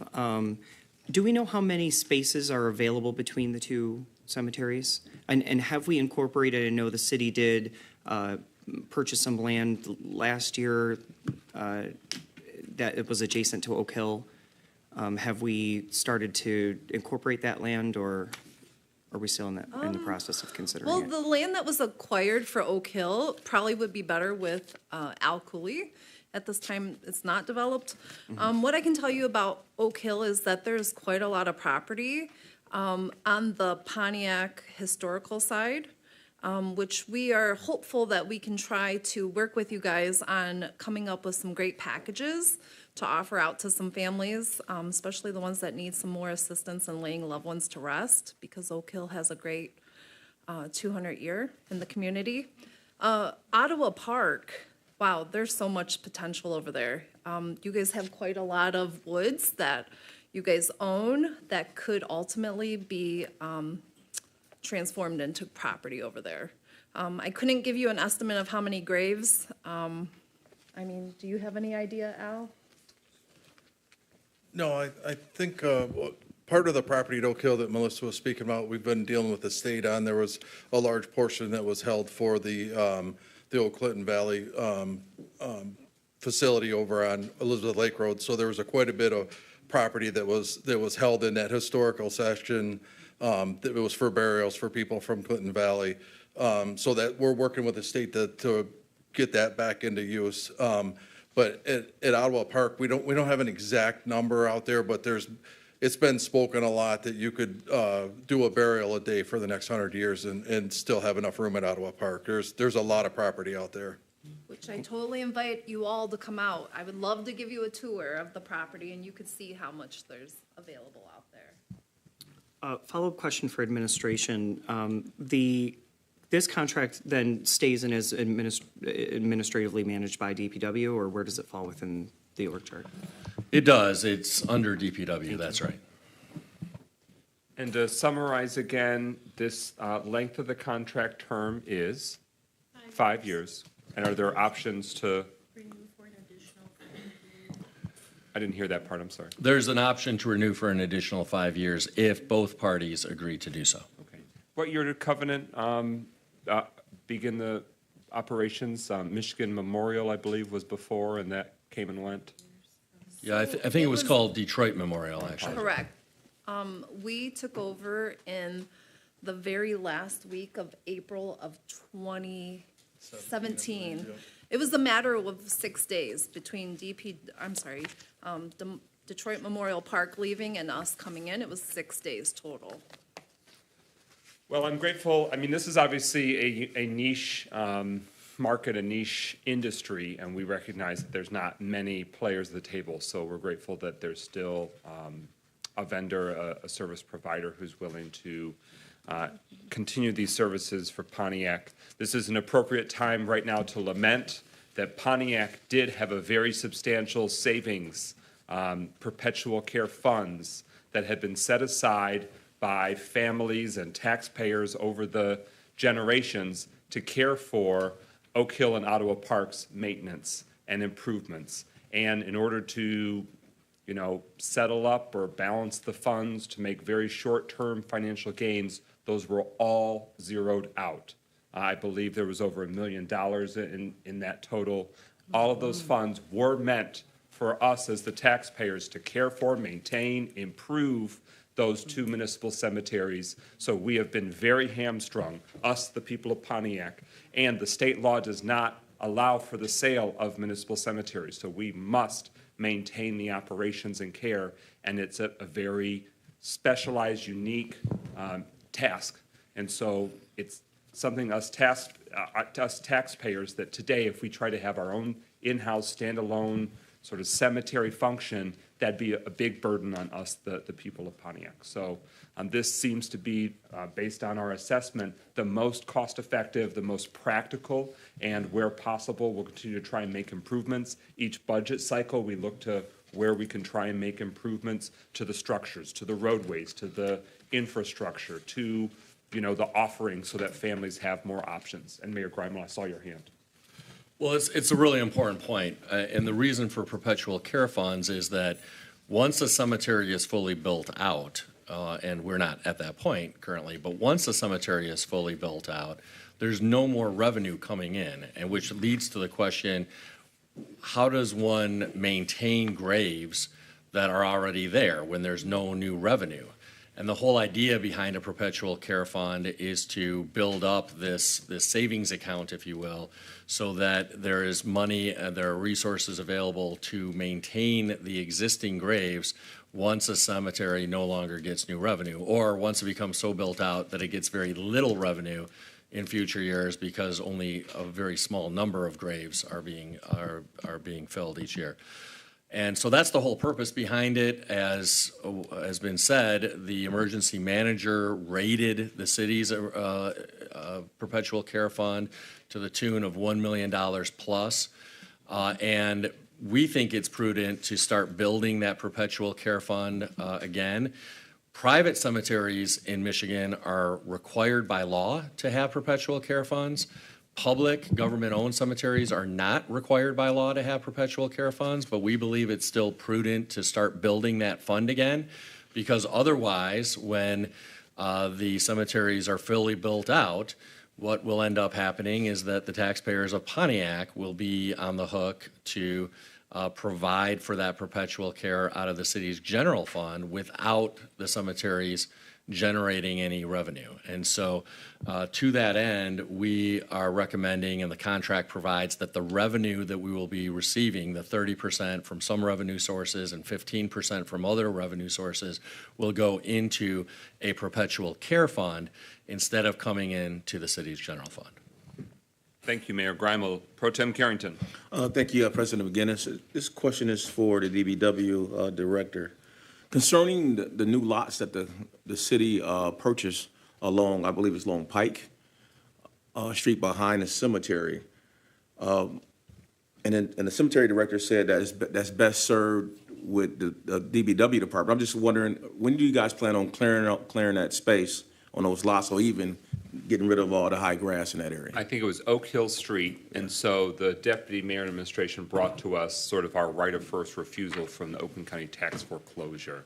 So can you confirm for us tonight or very soon after that as transaction has happened, those are parcels now within the city, and has it been conveyed to you and your team the care or maintenance or mowing that needs to be done with it? Yeah, we are aware that they were transferred to the city. They are city-owned properties. That's something we're in the process of currently trying to get the grass cut on it and also get the brush cleared off of it, the trees and different things like that.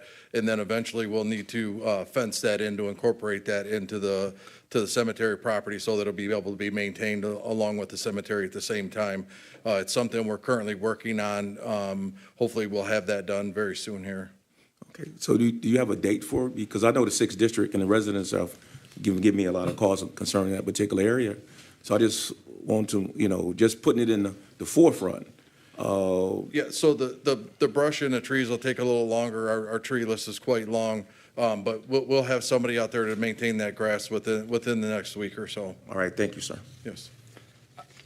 10, 12 years ago, there were a lot of issues and incidents, especially with Oak Hill, in terms of it being more secluded, isolated, that there'd be incidents, vandalism, crime.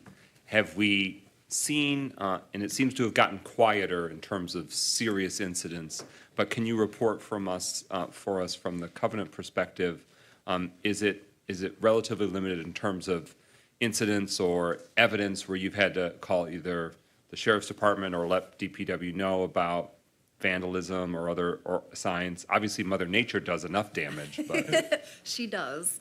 At this time, we have such a great partnership with the Oakland County Sheriffs. To my understanding, they do a couple of drive-bys throughout the whole day. I know I've personally passed by and seen them sitting there in the nighttime. So I haven't had any staff members of mine with any concerns at this point. If anything, we've made a lot more friends down there, and we seem to know a lot more people. So we're very welcomed in there. thank you for that. And feel free to communicate to the appropriate, staff or to City Council directly if you see some concerning trends that move in a different direction. We're really grateful to hear that positive resolution of those past incidents. Any further discussion on the motion before us? It's the approval of the Covenant Cemetery Services contract for 5 years with options for extensions. This fulfills the city's required operation, administration, and maintenance of our 2 city municipal cemeteries. Hearing no further discussion, roll call and adoption of the resolution. Madam Deputy Clerk. James, Yes. McGinnis, Yes. Nicholson. Yes. Parker, Yes. Rutherford. Yes. Carrington. Yes. 6 yeas, no nays. That motion carries. The resolution is adopted, and the mayor's and team is hereby authorized to execute that contract. Thank you. And thank you, Mayor, I know that you did a lot of legwork in trying to get the best possible deal for Pontiac taxpayers. We are now at public comment. Are there any requests, Pro Tem Carrington? Yes, of course, President McGinnis. Ryan Harris.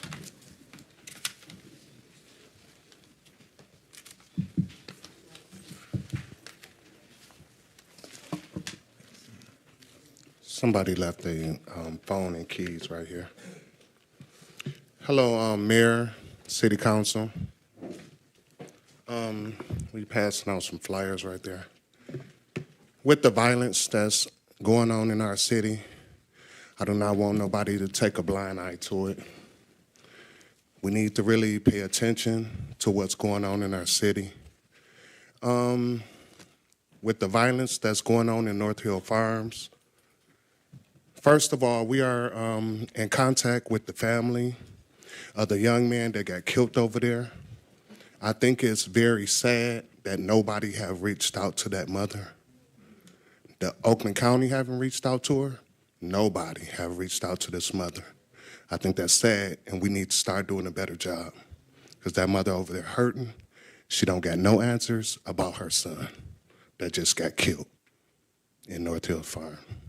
And so with that being said, Pontiac Universal Crimes is boots on the ground organization that fights against gun violence here in the city of Pontiac.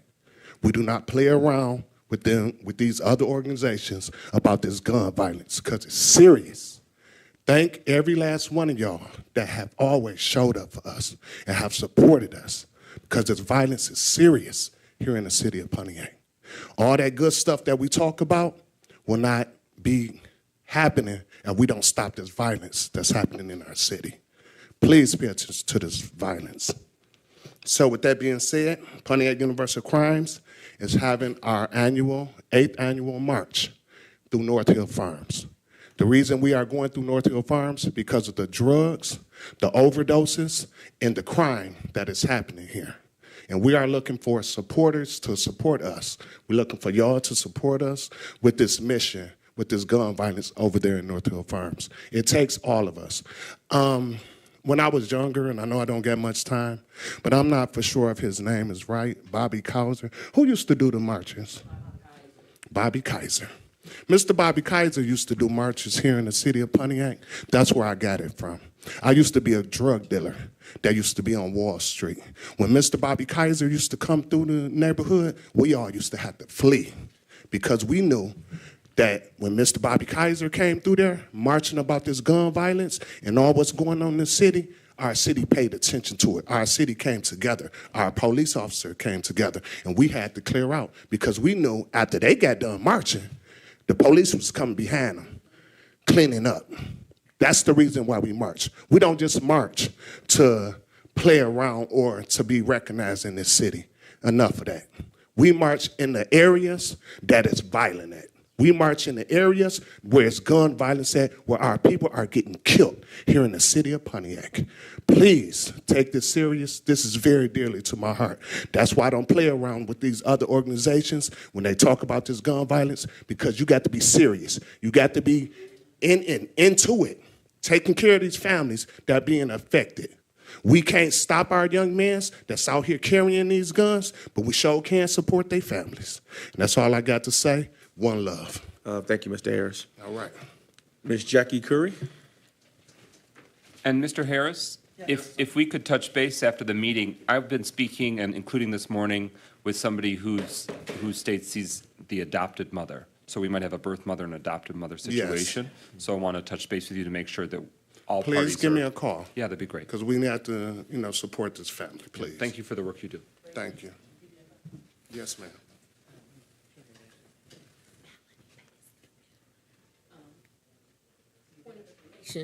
Mr. Harris, you never said what time the march was going to happen. I'm sorry. Go for it. Go to the microphone. I do apologize. Let me see when I'm flying. We're going to have, it's going to be, we sent y'all a flyer. It's going to be at 12 o'clock. I'm kind of emotional right now because I met with this mother today, and she told me ain't nobody reached out to her. I was not coming up here to say that, excuse me, but like Forever 7 got killed, we raised $20,000 for this mother. This mother right here, we're going to support her. That is what we do. We're here to support y'all, but we're here to take care of the people in the city of Pontiac because we boots on the ground. This march will be Saturday, July the 15th, 2023, from 12 to 3 o'clock. Please support us. Cherry Lawn Park?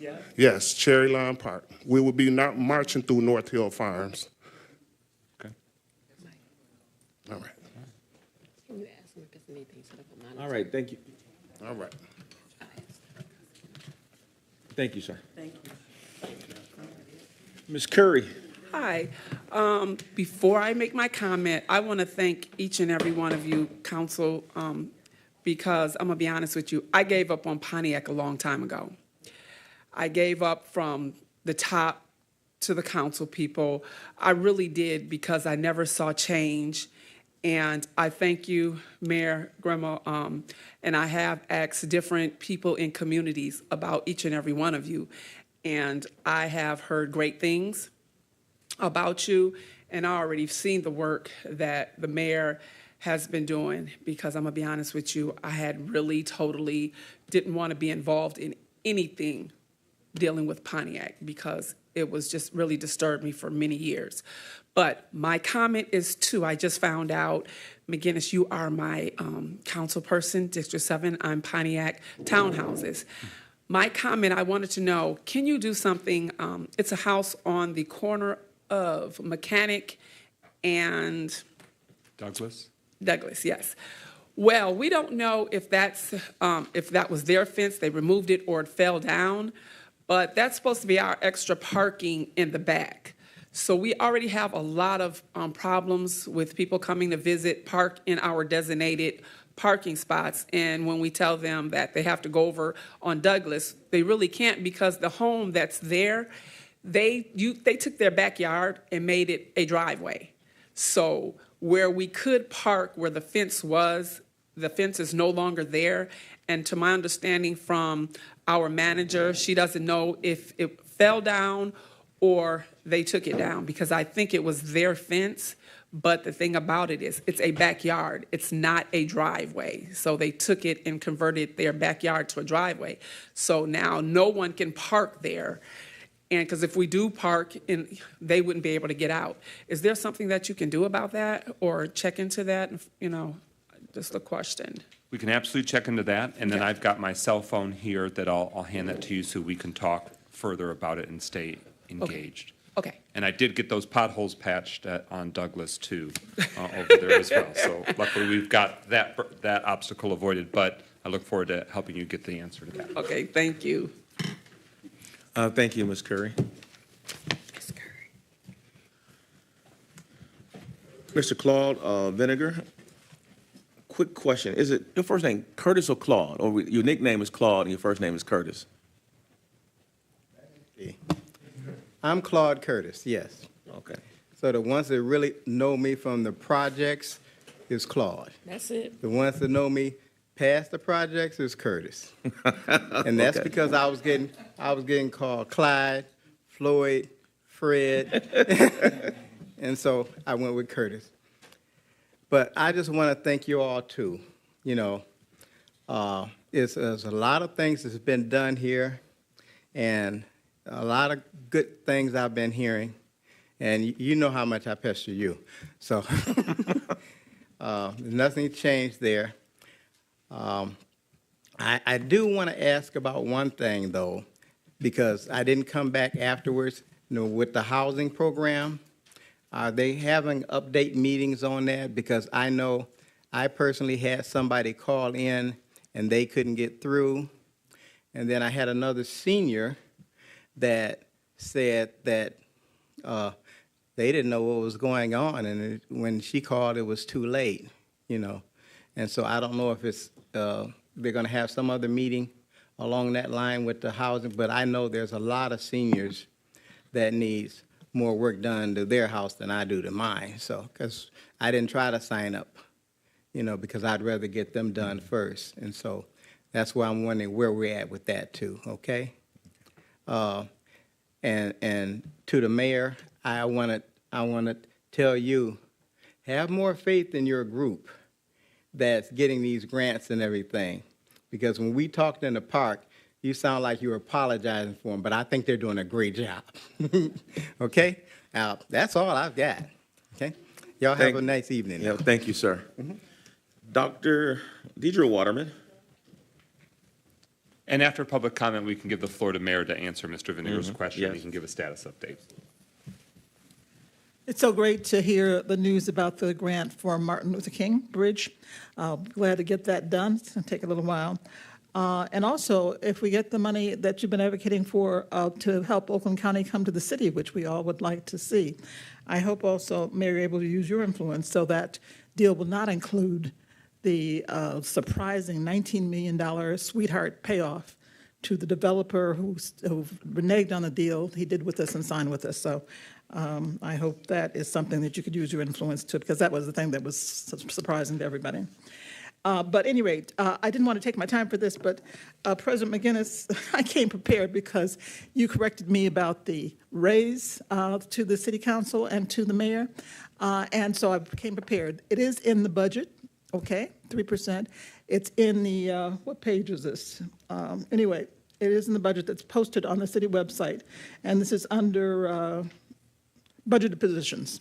So you may want to take stock of that because it is there in the budget, and that's just what I was trying to bring. The other thing that I did bring to you, and I want to move on, is the, also came prepared, $10.1 million that I said had been put of ARP money into the, it says contribution to the general fund as opposed to keeping it in a restricted fund. And, you know, we've been advocating to make sure that that gets used particularly for ARP money, for citizen relief and business relief. And so the advocacy did work because, you know, the $10 million that you put in last year is gone, is there. But the $10 million was recommended by the mayor's budget, but you changed it, council, in the, after we came and complained and showed that to you. So you did change that, and you didn't put it in the approved budget that you finally passed, even though it was in the mayor's recommended budget. So that's great.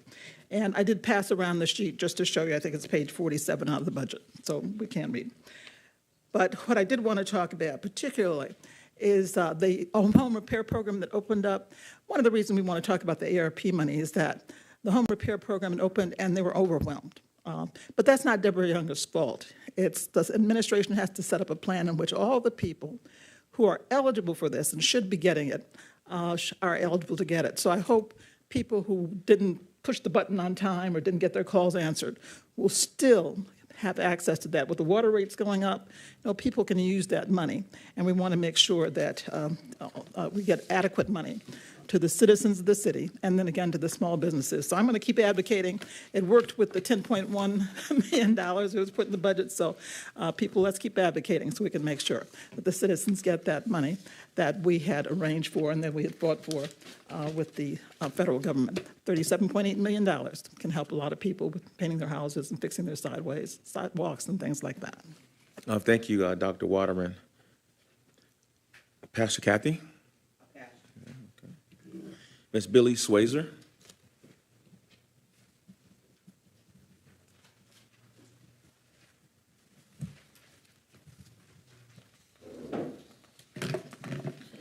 Good evening. My name is Billy Swazer. I had came here a few months ago and asked for Baldwin and Johnson to be paved, and they have been. What I'm now asking is that there's a seam going north on Baldwin, and some of it's a little raggedy, where maybe they didn't put the cement right up to it. Is it possible to put some tar over the seams of those abutting streets so that it doesn't just get lifted up or come up? It's sort of like it is north of Kennedy School on Baldwin. You'll see the black tar in Auburn Hills. So if you could put the black tar down the seams on Baldwin to Walton. Thank you. Thank you, Ms. Swazer. Ms. Karen Jurgensen?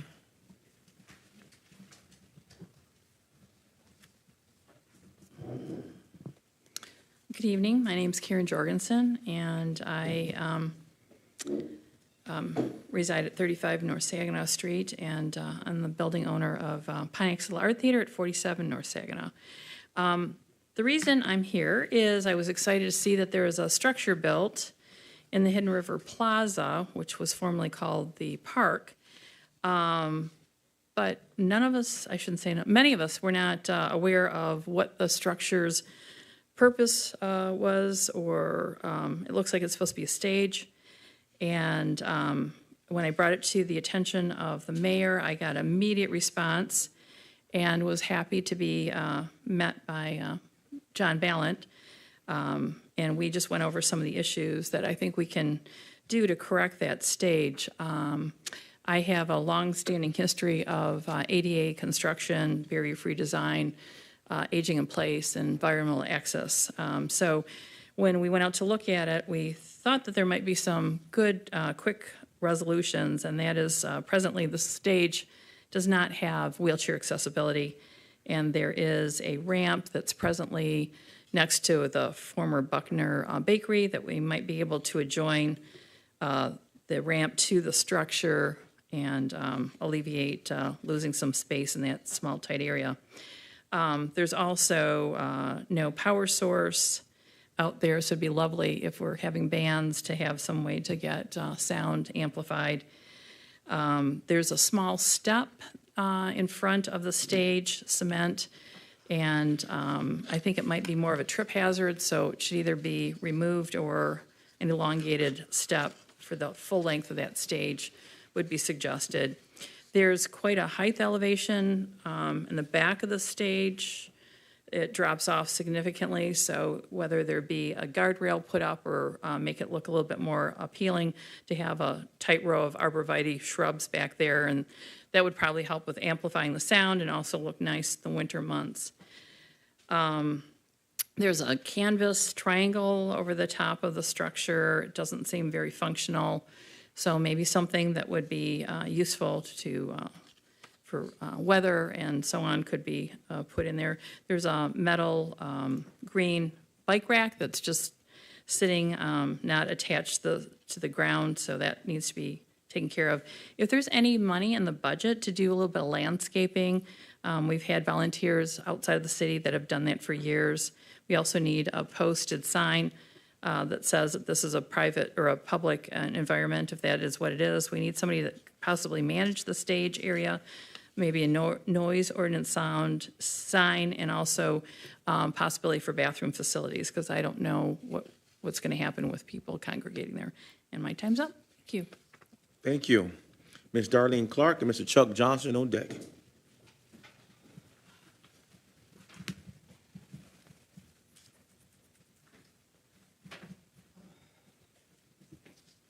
Good afternoon again, Council Administration. I'd like to bring some attention to quite a mini conversation. I'm in District 1 and I am speaking as a resident. Our councilperson Rutherford, I had an opportunity to meet with her at the Alley Cat. Also on other occasions and other meetings, District 1 meeting as well. And our communication, that's about as much I've ever had with her. I choose not to talk to her directly, but again, that's a personal situation that's left for another time. But I noticed in District 1, she tends to bring out quotes that says that, and she put to the public misformed information. She also gives quotes at the end of her before she starts to speak, which is probably more benefit for her than it is for the people, but that's an opinion of mine, it's only. And I'm not trying to say that as an insult, I'm just trying to bring to attention what's going on. The people are very smart people in Pontiac, and they have made known to you, when one person in Pontiac know, we know before you know. Please understand that. So if you hear the gossip from us, look for the future that is written in stone. We hear information because of certain positions that certain people have that you guys do not have. I say this, rumors are started with truth. It's not started with lies. It started with false perception. False perception means you get one side telling one story, and you got another side telling another. But then you have that middle person who want to say, well, take it from me. Take it from nobody. The proof is always in the pudding, which means if you sit on it long enough, the truth will come out, and the whole city of Pontiac would know. So with that being said, give the people of Pontiac more credit for putting out the rumors that she so kindly want to say misinformed information. It's not. Now, with that being said, with the misformed information, District 7, Mr. McGinley, I am not here to question your capabilities in your district because I have not that right. My cousin, today I just got news of the man that was hit crossing the street on the holiday. They're getting ready to amputate his leg on Thursday above the knee. The one person has been discharged and she's bedridden. I cannot speak on her, but I can speak for my family. I appeal to you and I say to you, with gun violence, That's just the big tip of the iceberg. With people speeding up and down the street, a tip of the iceberg. We are being pushed. We have you improving something that you are improving the city intersection where the people see no progress within their own community and their own residential streets. It's not that they're not trusting you, but the hope is being lost without seeing progress. Thank you, Ms. Clark. Mr. Chuck Johnson and Ms. Gloria Miller on deck. Good evening, ladies and gentlemen, those of you here in the audience, those of you at home watching by television. Kudos to this administration and the council. I have to applaud each of you because of your diligence in trying to move our city forward, and I can really appreciate that. However, I'm past the chickens and the pigs, one thing then another. Seems like that's a thing that's done. My question to you, Mayor, is early on when you came in, I think I asked the question about the activities on Woodward Avenue, the roadkill. And I think you made a comment in that towards that, and I'm hoping that you can share something again as it relates to the roadkill, since it has such a detrimental effect on the south side business and residents. I've been watching the construction on Woodward Avenue, and knowing construction as I do and how that's being put together, it appears to me that there's a lot of wasted money and time in what they've done there, because you only have from South Boulevard to the first movement for the east-west traffic to go south on Woodward, you've got one turnabout. Now, I know they're going to have to put some kind of a traffic signal to break the traffic on Woodward Avenue, so that the traffic that's going to go southbound on Woodward will be able to stop and then go, or whatever the case may be. But I don't see that. That was really a waste as far as I'm concerned. But they did make it so that it's a nice, smooth stretch for the roadkill activities. Now, we're going to continue with that roadkill activity in the city. I think there's some kind of consideration by the city and through the county and the state that some consideration for the citizens on the south side of town and the businesses to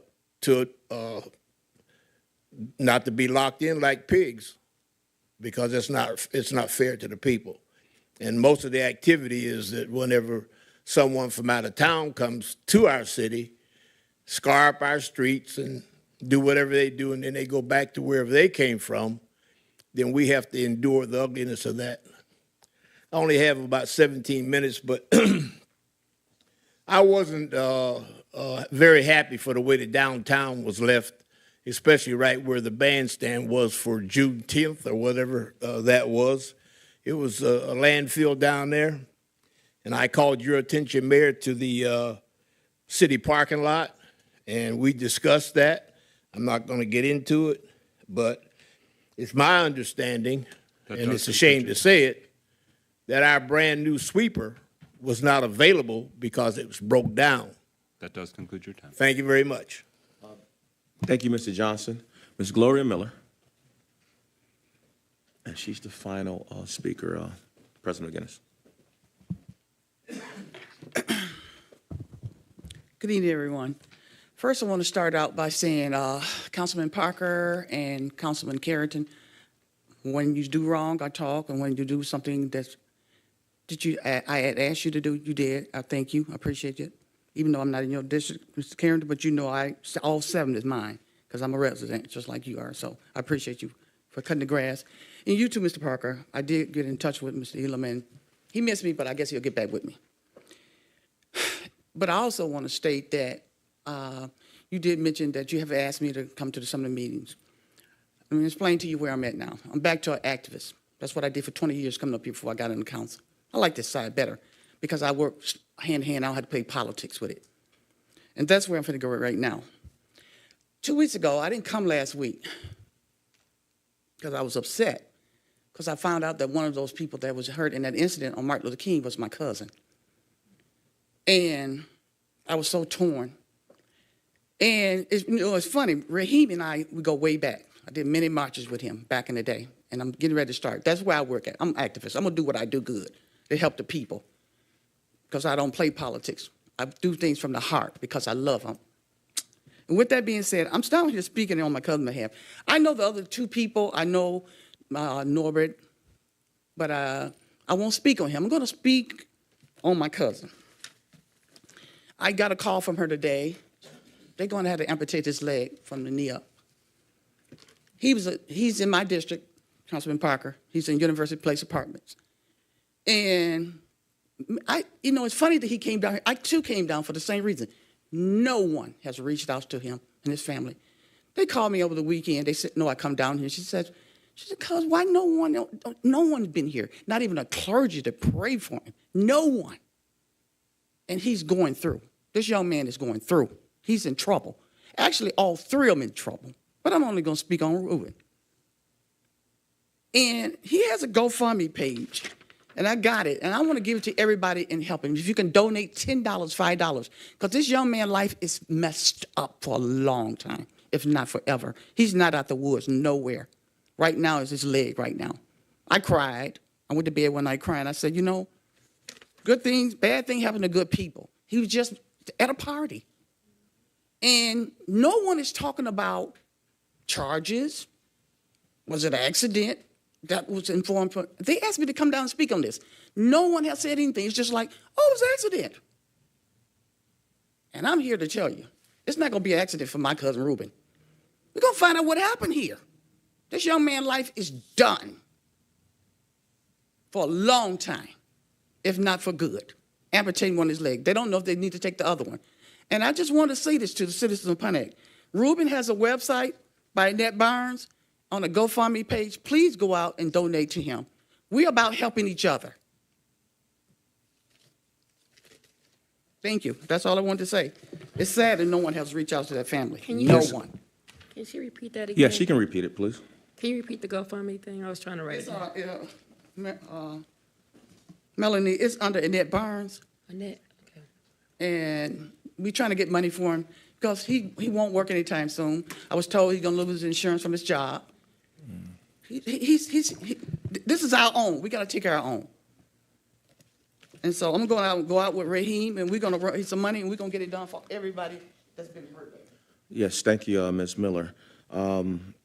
Myself and Councilwoman Rutherford immediately went to that particular site the night of that accident. We have been diligently trying to find out the third person. So I can extremely thank you guys for coming out here and letting us hold it. I just talking to her this week. We have been trying to find out who the name of the third person was. Yes. So I thank you for coming down and letting the community know. We have called, and we could not find out who the third person. We couldn't find out who the third person was. So we do plan to reach out to that particular family. Yes. Okay. I'm sorry, Ms. Clark. Thank you. So we definitely, our prayers are with both of your family as well. So thank you. Parker? And in addition to that, I have been praying with Sister Regina for him. She's called me a couple of times. She has. We've prayed at least a couple of times for him and the family. She did make me aware of the issues with one of his legs. I think they operated on, and they was doing kind of well, and they was trying to decide whether they're going to take off his foot or not. And I understand you said they would, but nobody's ever. I know he's in hospital, but I don't know which rooms he's in. So if you have that, He's right across the street. McLaren. Yeah, Right. Okay. And he's going to surgery Thursday. Surgery. Go down and pray for him. Thank you. That does conclude public comment. Mayor Grimel, if you'd like to answer some of the questions that came up, one of them being the home repair program status and the successful feedback, as well as Roadkill Nights has been announced in terms of where it's being held, if you want to share that. Yeah, absolutely. And before I do that, I do just want to say I've been in touch with Ms. Clark over the accident on MLK, and I've been praying for all three of the victims in that accident. It's a horrible, horrible situation. I have followed up with the sheriff's office to obtain additional information, and if you'd like, Gloria, we can certainly talk after the meeting about some of that, because I do have some information I can share with you. In terms of roadkill nights, I know I've mentioned this, I think here in the past, but I know certainly in other public venues as well. Roadkill nights will no longer be occurring on the south side of the city. We had, as I think the general public knows, a lot of concerns from residents about the close proximity of roadkill nights to adjacent neighborhoods. We heard a lot of concerns about the noise associated with roadkill nights in that location. Roadkill nights is moving to the downtown area, and the purpose of that is really twofold. It's going to be on the west side of the Woodward Loop, and the west side of the Woodward Loop will help minimize the noise from that event in terms of how it affects neighborhoods, because on one side of the west side of the Woodward Loop is downtown, where relatively few people live, but more importantly, those who do live downtown live there with an understanding, or at least they should be understanding, that they're going to have some noise. There are bars downtown, there are concerts downtown, there are a lot of events and other goings-on downtown. So as a downtown resident myself, I can tell you that I don't have an expectation of living in pristine quiet in our downtown, because the nature of any downtown is that there's activity going on, and it is not necessarily a quiet place to live.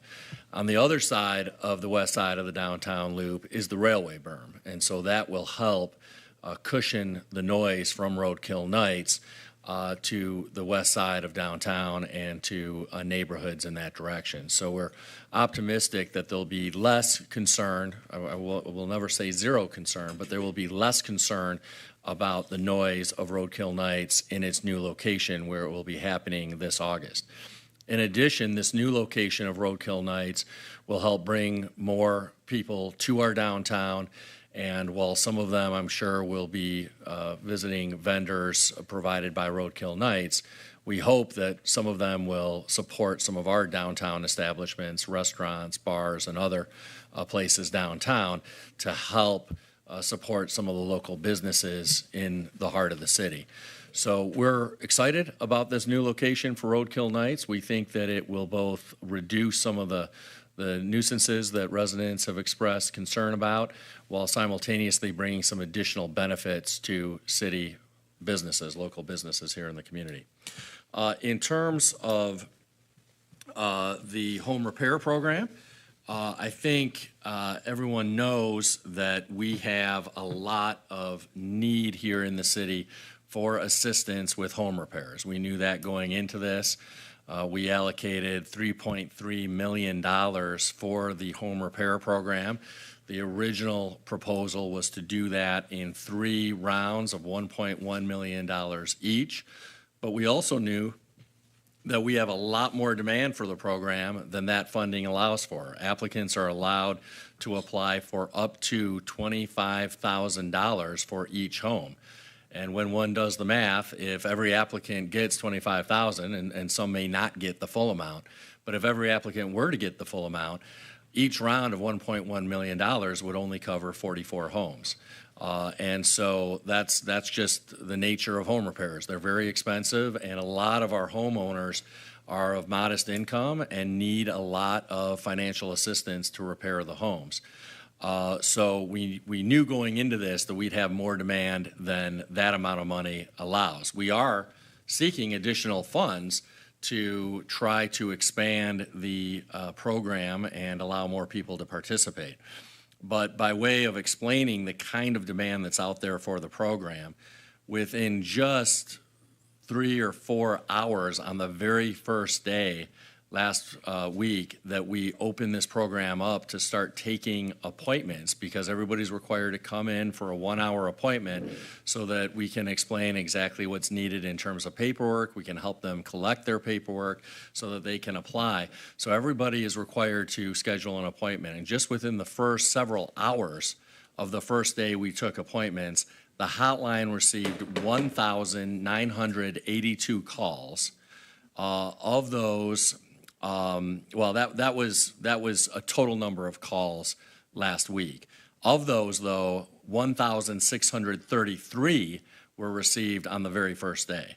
So we had over 1,600 phone calls on the very first day. 600 voicemails were left on that day.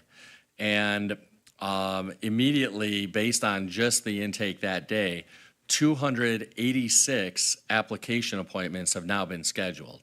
We're doing those appointments every hour except for lunchtime, Monday through Thursday, and we have every single day, Monday through Thursday, booked from June 26th, which was Monday, which was the first day we started taking these, yesterday, which was the first day we started taking these appointments, all the way through August 31st. And we have limited staffing capacity, of course, so we can't just keep booking appointments forever or we'll never get to actually repairing the homes. So this is the initial round. We're looking at ways to bring more funding to bear, to expand the offerings. In fact, we're going to be proposing to City Council next week that we utilize the second round's funds of $1.1 million and immediately make those available so that more of the people who have scheduled these appointments will be able to get their repairs underway by increasing the first round amount from $1.1 million to $2.2 million.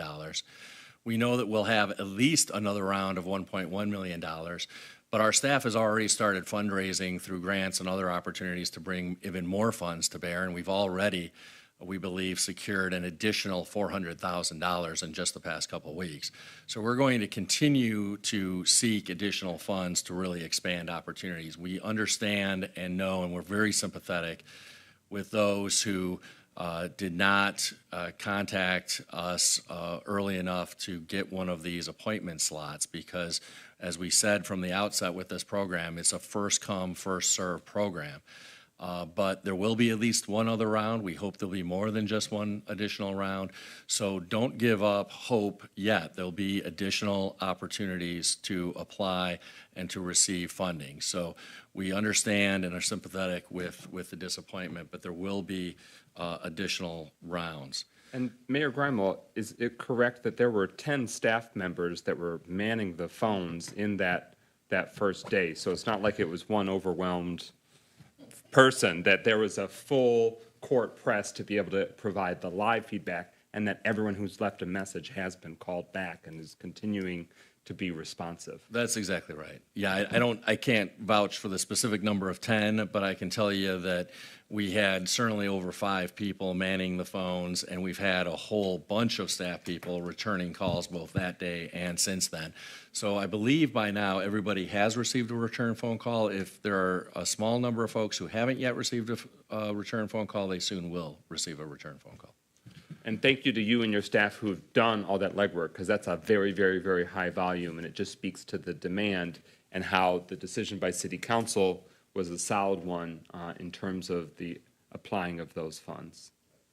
Councilman Rutherford? The Mayor Grimo, just a suggestion, the way to offset that is to have like a call center type of forum. So maybe we could create a temporary position for that, because it's just like with 2-in-1 when you give out information. If you have 4 people who work the calls, you can make about 150 calls a day. So just as a suggestion, maybe y'all want to create just part-time, like a part-time call center, because they're not only going to be taking calls for the home repair, we're about to get revved up for the small business grants. And so just to offset it, as a suggestion, y'all need to probably create some temporary call center positions in that area so that we don't have to keep having this issue, because the main concern from my district was oftentimes they didn't get a call back. I just had an argument with a constituent in my office because she said she was never called back. And I had to listen to her berate because she felt not listened or not heard. So if we offset that and get some call center people, and there are people who are working from home who would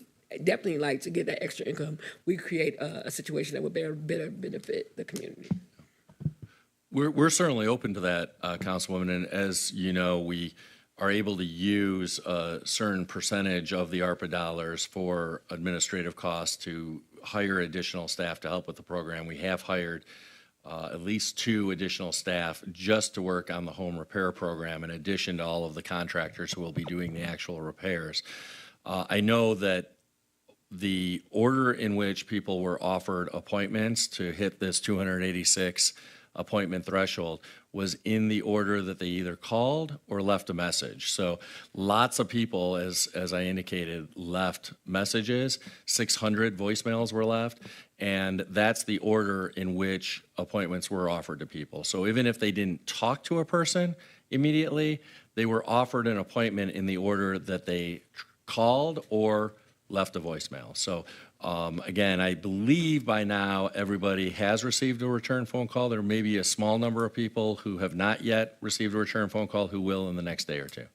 But staff was able to get through that. But you're right that as additional ARPA programming comes online, like the Small Business Assistance Program, which will be next up, like Workforce Development, which will be next up after that, we'll need additional staff people to handle the administrative workload, the planning workload, and the actual programming itself. All right, our next discussion, very briefly, Links at Crystal Lakes Golf Course. That's a private property.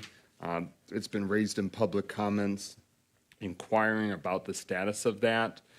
Mayor Greimel, just to briefly be able to answer that, can you give an update about what you and your team have researched? Yeah, and I'm not aware of some of the specifics here. I know that Deputy Mayor has some additional details. I'll share what little I know, and then I'll turn it over to Deputy Mayor Stevens to share any additional information. But well, let me begin by saying that emergency managers sold the Crystal Lake Golf Course to a private owner, and that occurred over 10 years ago. So for at least 10 years now, it's been privately owned. The private owner of that golf course is reportedly trying to sell the golf course. We have heard that he had entered into a purchase agreement with a potential buyer for $4 million roughly. I do not know who that buyer was. More recently, we have heard, and I'll allow Deputy Mayor Stevens to speak to this, that that purchase has fallen through, and the owner of the golf course is now looking for another buyer. But Deputy Mayor Stevens, do you have additional information? Thank you, Mayor. The additional information, so everything that the mayor has said so far is correct. The additional information is that, yes, the proposed buyer, that deal has fallen through, but there are a number of backup offers that the course owner currently has. And so he's, of course, going to work through those before it is back fully on the market in the sense of entertaining new calls. Councilwoman Rutherford. Just to get clarity from the administration, isn't that land already earmarked to be R1? Not earmarked, but that is the underlying zoning, yes. And so that does mean that if the individual land is sold, that they can build houses on there and they wouldn't have to come before zoning or planning, correct? Not quite correct. They would not have to come before the city council to have the land rezoned. Okay. I just want to make sure, because that's the biggest concern with that property, is if they're going to, whoever buys it, are they going to build houses on there? So that's why I asked that question. Thank you. Any final discussion on that item? All right. With that, we're at communications. Want to highlight during the special presentation, it was shared about that there are financial assistance for those that are struggling to afford their water bills. That partnership with the Water Resources Commission is with OLSA. That goes through the end of September. So if you'd like to schedule an appointment to find out if you qualify to help defray your water expenses, please call 248-209-2600 or emailing info@olhsa.org. info@olsa.org. The school district and the city of Pontiac, they are partnering to sponsor the summer food service program for children again this summer. Free meals are made available to children 18 years of age and under, or persons up to age 26 who are enrolled in a recognized educational program for the mentally or physically disabled. Breakfast and lunch are provided at Whitman Elementary School, 125 West Montcalm, Monday through Thursday between July 5th and 25th, 2023. Breakfast service is from 8 a.m. to 9 a.m., and lunch service is from 12:30 to 1:30 p.m. At WHRC, also known as the Whitmer Human Resource Center, across the parking lot of City Hall, you're at 60 Parkhurst, Monday through Thursday between June 20th and July 20th, although for the holiday it's closed July 3rd and 4th. Breakfast service is from 7:30 to 9 a.m., and lunch is from 12 to 1 p.m. And then happening is the 40th anniversary celebration of the Pontiac Fiero, made here by Pontiac residents for a number of years. It's been 40 years since the Fiero launched, and that celebration and car convention is coming to Pontiac July 12th through 16th. The Elam Family and Friends Block Party is July 15th from 11 a.m. to 7 p.m., held at 45 South Sanford. The Historical Society's annual ice cream social is July 29th and 30th, that Saturday and Sunday from noon to 4.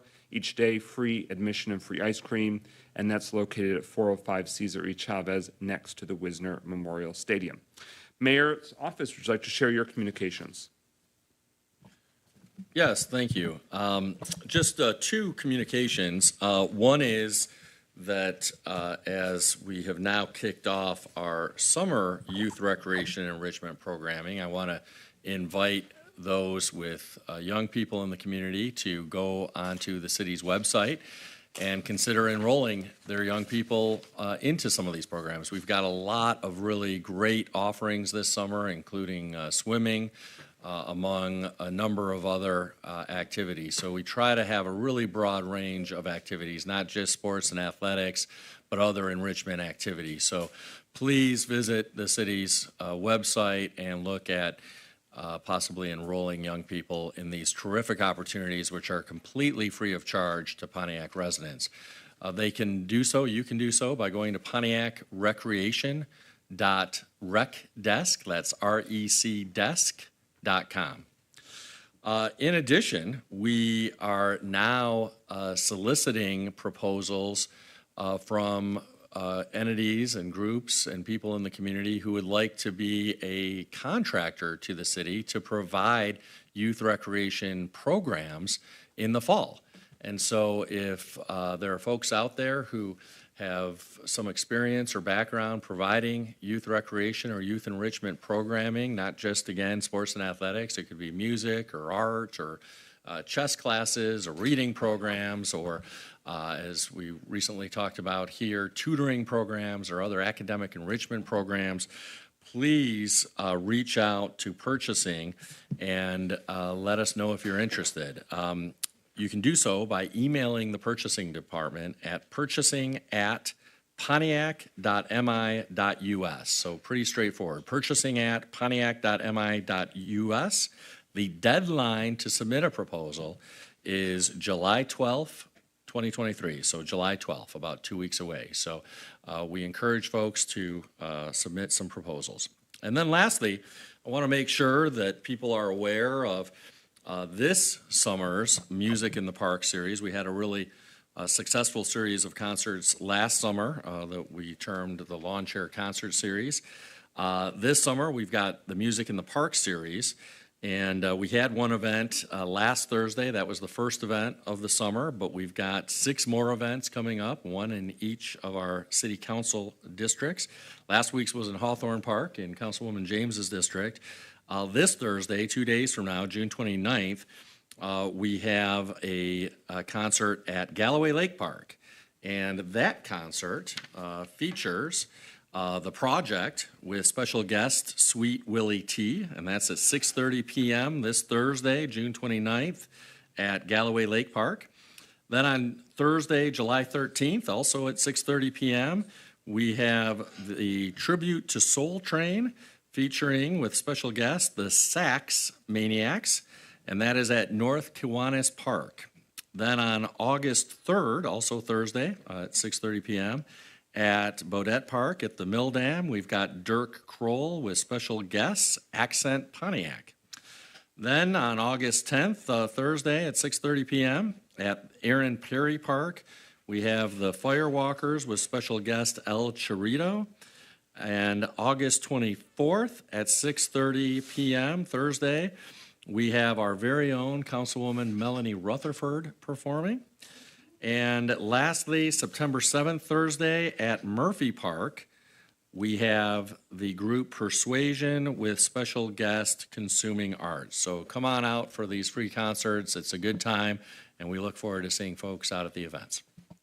Mayor Grimal, your closing comments. Well, thank you, Mr. President. Just two additional thoughts. I know I spoke to, I'll say three additional thoughts. I know that we had a member of the public express concern about the Woodward Avenue project and whether it was a good use of time and money, in his words.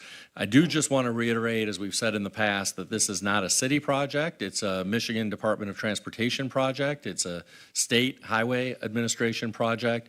I know that all of us are frustrated with the fact that that project is running way behind schedule. MDOT had said that when they kicked off that project, that they anticipated it would be wrapped up by May 26th. I was skeptical at the time, and I said I wouldn't count on that. It may go into early June, but I did not expect that we'd be sitting here on June 27th and the project still would be in such a state that we don't even have a single lane open of southbound Woodward. In terms of next steps there, they were originally planning to put down the final coat of pavement today, but that was not possible because of the weather. So we hope that they're able to do that later this week. I would say next week at the very latest. And after that, there will be one lane open southbound for some period of time while they continue to do some additional work before ultimately all of the southbound lanes reopen. So I wanted to just give folks an update on that project. In addition, I want to really emphasize that I think the world of our grants department, and I try to sing their praises at every opportunity. I often do so here at the city council meetings, but I know that I've done so at other community meetings as well. They do an amazing job, and they bring resources here that make possible the exciting work that we're doing. So I'm really, really grateful to Director Borngesser and her entire team because they really do fantastic work. Lastly, I want to acknowledge the seriousness of violence in the community. It's a very serious problem, certainly at North Hill Farms, but really throughout the city. I do want to give a positive update about North Hill Farms because they came to me a few months back and said that they wanted a letter of support for some funding from the Michigan State Housing Development Authority, or MSHDA. And I expressed serious concern to them at the time about the level of violence in the neighborhood there. And I insisted that in exchange for this letter of support, that they enter into a binding contract with the city to improve security there. And one of those items that we insisted on is the installation of security cameras throughout the North Hill Farms complex, and that they give ongoing continual access to those cameras to the police department, to the sheriff's office in our case. And I do want to just give an update as to where that project stands. They will be installing pole bases for the security cameras this coming month in July. They will be doing some directional boring from late July into August. And they will be actually installing the poles on the bases that were previously installed in late August into September. And they anticipate doing the fiber splicing and final system setup by the end of September. Again, construction often runs behind, and that's particularly true with the shortage of supplies and labor shortage that we have, but they will certainly be wrapped up with that project by the end of this construction season sometime this fall. So that is, I think, a very important and positive step to improving North Hill Farms security and safety. It's not the only important step, but certainly having security cameras there, I think, is important in terms of accountability, and maybe even more importantly, hopefully changing behavior if people know that security cameras are present and they're recording what's happening there. So stay tuned. We're going to continue to try to hold landlords accountable to improve the nature of security around their complexes so that we can ultimately make Pontiac a much more safe place for everybody to live. Thank you, Mayor Grimel. Deputy Mayor Stevens, you've got news about multiple rained-out fireworks displays. Yes, thank you, Council President. So those of you who watched City Council meetings last week, you saw City Council approve a fireworks display for July 1st. That would have been this Saturday. For reasons of weather, the family that was putting that on have postponed that until July 15th. And then if you want to share for the community, M1's was postponed as well. M1's was postponed as well, and I don't have M1's. I believe it's the 16th. But date. So we, for City Council's benefit, we expect that that updated permit will come to us at a future City Council meeting for both of those. For both of those, yes. Thank you. Anything else, Deputy Mayor? No. Thank you for your service. Madam Deputy Clerk. No comment. Madam Councilwoman for the mighty 1st District. Well, good evening. I was writing out 3 different versions of notes because I was listening to what people said. And there's a quote I want to use before I begin, and it says the truth. Is that a quote? A quote. Oh, yeah, right. from the Bible. From the Bible. The truth will set you free. So I want to give you some truth. If you come to a meeting and you say misinformation, I'm going to say it's misinformation. Because the mayor said earlier, I like to quote you, good old Tim G., that we have not finalized nor are we a part of the Phoenix Center deal. We have nothing to do with that. That is something private. Everybody know the word private? It's a good word. Learn it. And so I'm not going to allow you to cause disruption because you mad because you want to spread misinformation. Because the Bible says the truth will set you free. And if you won't talk to me, but you want to talk about me, then how can you ever resolve anything with me? Because I don't have a problem with anyone unless they make a problem with me. Because the Bible says the truth so set you free. So if I attend all these meetings and I go to all these gatherings and I know that I'm doing fundraisers and I know that I'm helping out in the community, I don't have to prove myself to nobody. Because my name, if you didn't know, is Melanie Cherie. I said cuss word, but I won't because I don't want anybody to get upset. Rutherford. And the reason why I say that is it's not about me. It's about the service that I do for my community. So you don't particularly have to like me. I'm cool. People have never liked me. I'm great. I'm grand. I'm a diva. I get it. But you can never say that I don't do my job, and you can never say that I'm not giving you information. And if you don't like the answers, that's on you because the Bible says that the truth so set you free. I want to give all the shout out to the 14 people that came to my meeting on Saturday. We were expecting more, but don't worry, we're going to have a great meeting next month. It was informative because we told the truth. I also want to say thanks to Timmy to the G Grindwell, because that's what I call him behind his back and to his face, for showing up and eating the good food because he said the truth will set you free. I want to also let you guys know that there's a pride and beautification issue going on. We have applications, come get them because I don't want nobody to say that I show favoritism. Please turn them in on your own. I want to say to Ms. Jurgensen, me and the mayor went out after the meeting to go look at the stage so we can understand what's the truth of it so we can get some resolutions so you should be getting some answers too. I also want to say to this, I thank Carrington, because I was never going to mention that we went out there that night because it ain't everybody's business. But since you felt like saying it, I'm going to say it again. There's not one incident that happens in this city that I don't get a call about because I got 3 phones. I got a burner phone. That's from my back in the day. I got this phone and I got my work phone. So everybody is accessible. I will not allow my emotions to guide me, and I also would not allow anybody to try to bully me because you don't like what I'm saying. I represent the District 1 people, not just a few individuals. There's some meetings coming up next month, but most importantly, I need you to be a part of the solution instead of being a part of the problem, because my mama said, my grandma said, and my uncle said that the truth so set you free. And on that, I'm going to say good night. From District 2, mighty District 2, the Honorable Brett J. Nicholson. We had a great District 2 Citizens Advisory Group last night at Goldner Walsh. Thank you to the mayor for coming to that, as well as code enforcement came. So they all got to meet Clarence and get a really great update from Jack. It's endlessly impressive how somebody can just start talking about a property and he knows exactly the address, the status, it's the history. It's great.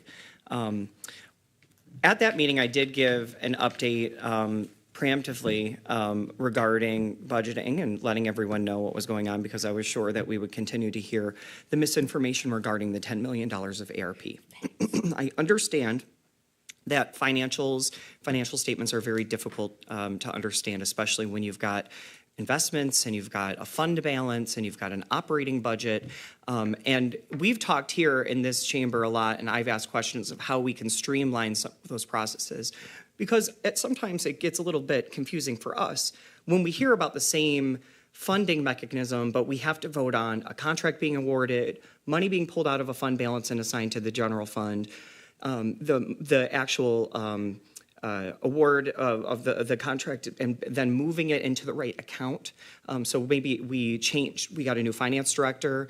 They had a lot of good information and a lot of best practices coming in to write the way that our chart of accounts is laid out. So now things are a little bit more streamlined as they have been in the past, and our financial statements easier to read. But what happened was we walked into a very large deficit, an operating deficit. The mayor and his administration, to his credit, but also the previous mayor and the council, to their credit, we ended up with, I'm sorry, my throat's scratchy. We ended up with higher revenues from all of our tax sources, amazing revenue from our philanthropy department that offset many expenses that we were expecting to have to pay from our general fund balance, from our operating fund balance. So when we decided that it was going to make sense to make sure that that $10 million, which the federal government does allow cities and specifically highlights that cities should be using this because it is our issue, that the city's issue, which is our issue, that the city lost revenue during those times. So to be able to offset debt and lost revenue during the time of COVID, that was a permissible use. The $10 million we approved in those buckets. When the mayor and the council sat down, we talked about what buckets would be there, and we came up with that plan and presented it to the public. The $10 million, due to all of that work, previous and current, our deficit wasn't what we expected it to be operating, so we didn't end up having that final vote to assign those dollars to the operating budget. That's why they are assigned to this operating budget. So there are not two sets of different $10 million. It's one set of $10 million that is now being applied to be able to be spent. So and we'll see a lot of times where we're voting on things where we have to continually move money from one year to the next, because if we don't move money, the amounts of money in those unused chart of accounts rolls into the fund balance. The fund balance has those dollars to be used for the specific purpose that they were originally allocated. We can change that, but then it takes an act between all of us, and actually many acts, pulling it out of the fund balance, assigning it to the right GL, potentially moving it once we get the contract back and having to figure out which GL and the account of the charts it needs to go in properly. So as we've gone through the purchasing process, we've talked about different ways that we can not only bring the RFP results, but also maybe have the budgeting mechanism behind that at the same time. So that way we're not hearing the same project maybe 3 weeks in a row. So hopefully that will become easier to understand, but that is how it works. And that's my crash course in Finance Committee. Other than that, I just want to make sure District 2 residents are pulling permits. The Building and Safety Department has been very active in District 2, especially with the WRC work that's going on when their service line is being replaced. It's inspiring people to do more plumbing work, or they're finding out when the WRC is there, they're saying, you really should attend to this. So when the plumbing truck is in your driveway, Building and Safety comes a knocking. So I'm getting, and I love that I'm getting complaints about people's code being enforced, or the city's code being enforced, or a permit process being enforced. It's really a nice problem to have all of a sudden. So please do get your permits. If you need any help with those, please let me know. I keep a couple copies of each one in my work bag. They came in handy last night at the meeting. And at your meeting last night, were the residents excited about nominating pride and beautification candidates in your district? They took about half of the stack that I had, and I think you gave me maybe 50 forms. So, but many of them will be giving me lists rather than just one. So excellent. Yep. Thank you.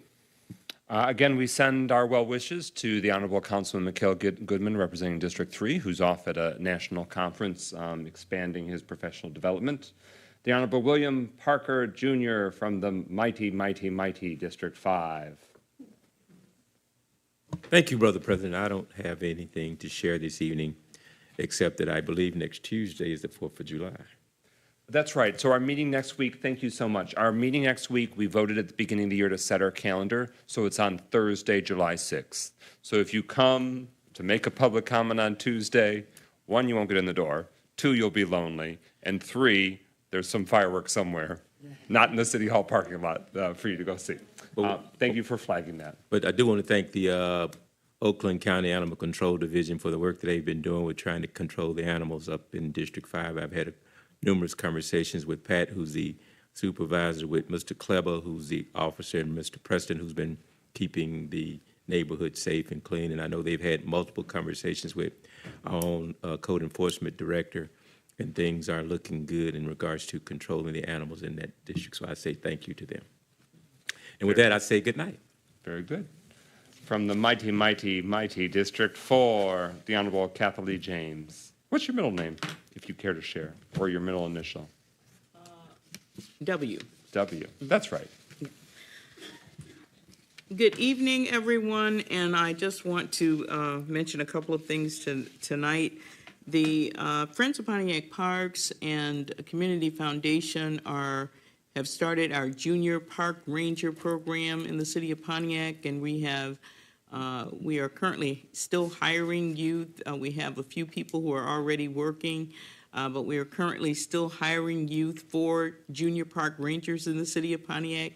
They have to be a minimum of 16 years old, and they apply through the Michigan Works Summer Youth Employment Program. So if you know of any teen, 16 and older, who would be interested in working in the parks this summer, please have them call me at 248-425-4663. In regards to the individuals who were hurt, I too have been praying for those individuals and continuing to pray. I did not know the contact information for any of those individuals, and really still don't. So if you could provide us with the contact information of how we could get in touch with them and with the family, I would be happy to go to their house and meet with them and talk to them.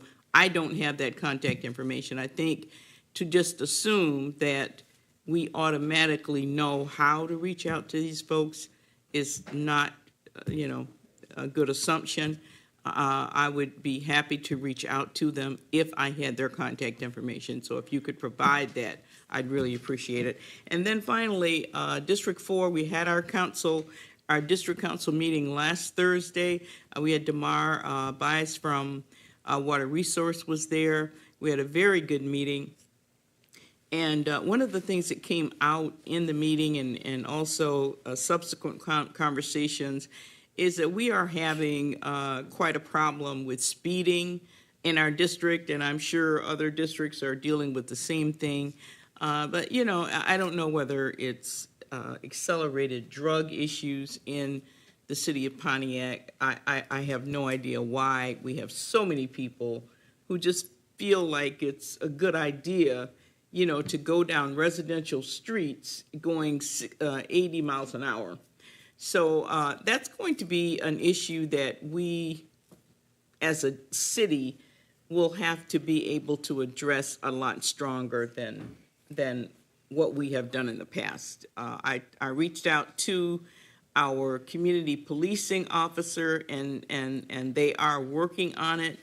But I'm not sure how the other districts are, but District 4 is having some extreme issues with speeding down residential streets. I cannot wait until we get these speed humps in. I'm not sure what the latest update on those are, but I cannot wait until we get those speed humps in. We have major problems with individuals speeding on residential streets. And that's all I have. Thank you. Thank you. From the mighty District 6, the Honorable President Pro Tem William A. Carrington. Thank you, President McGinnis. First and foremost, I'd like to thank everybody for coming out tonight. I also like to thank my colleagues, as well as the community. As you know, I wasn't here last week. And always been told that things happen in threes, right? Whether it's a tragedy, whether someone is graduating from high school, usually it's a very close-knit tree that you're connected to someone. Well, this past week and a half, I had to deal with 3 family situations that each could have been a very tragic situation for my family. And I definitely thank everyone that I got the calls for. Because domestic violence is real, mental health is real, and as a family, to deal with 2 of those incidents in 1 week was very tough. Was very tough. As well as a car accident that my mother had trying to get to one of these particular incidents. So it was very tough for my family the past week and a half, and I'm real emotional, and because I really just want to thank my colleagues as well as my community for reaching out to me in the prayers that went to my family. This past weekend, the community, I should thank the community policing team for the community fun day that happened in Baldwin Park. This was the biggest event I've seen in the southwest side of the 6th District. It was excellent attendance from the community. In that Fairgrove as well, the Fairgrove area, as well as a little bit of the GM housing district. As when I stated coming on the council, I want to make sure that we have a neighborhood association in each part of my district. Currently, we have 2 functional neighborhood association, GM Housing Neighborhood Association and We Care Neighborhood Association. The Perry Park and the Perry Mount subdivisions is now organizing a neighborhood association. So if you stay in those areas of the 6th District, please give me a call and get involved in this neighborhood association. If you have a neighborhood association, you're able to move collectively together to make a change in that area of the city. I know that area said in the past, many elected officials have forgotten about the Perry Park and the Perry Mount subdivision, which include some of District 5 and as well as some of District 6. So I'm here to say that I will help you form a neighborhood association in this area. All you got to do is tell me that you want this, and I will give you everything that I've given everyone else to form a neighborhood association. Glenwood Plaza. First, I want to thank code enforcement for the work they've been doing. And I know we haven't seen a lot of movement in Glenwood Plaza. And I don't know if everybody can see this, those that's on, but the area is in bad shape. The area's in bad shape. And I know I talked to the mayor and I talked to the deputy mayor each week concerning this particular property along with code enforcement. We really got to a point where we was going into the courts and we thought this was be able to be taken care of in the next week or so. The problem is that the docket only has 14 spots for code enforcement to deal with these particular issues. My district can do 14 spots alone. So I'm hoping we can come at we can extend another day within our court system so we can actually deal with these particular issues. 14 spots is not enough. I have a great code enforcement team that comes in the 6th District, and they probably do 14 a day and writing up of all the code violations in the 6th District. But we cannot continue. They are actually scheduling ticket reviews all the way to October now from the 6th District. That is not efficient for as much as issues we got in our city. So Glenwood Plaza just recently been sold. So this process has to start all over again. And one of the issues of finding these homeowners, not homeowners, but property owners that don't want to keep these properties up, that they constantly sell the property. And code enforcement has to be diligent in making sure they checking to transfer a property at Oakland County, because it's definitely hard. So if you send out 20 notices and 16 go to the wrong owner, the new owner is going to throw those away because they don't have his name on them or her name on them. So we have to really be mindful of making sure that we know what we've done and making sure we got the right owner on those particular letters to these particular properties. Home improvement. I had a lot of positive feedback I know the process was tough, but everybody that called me beforehand was ready on that day. Matter of fact, I told them to call me the day before just to make sure they don't miss out. But, oh yeah, I did cheat. But I didn't take anything to none of the staff because we weren't allowed to do that.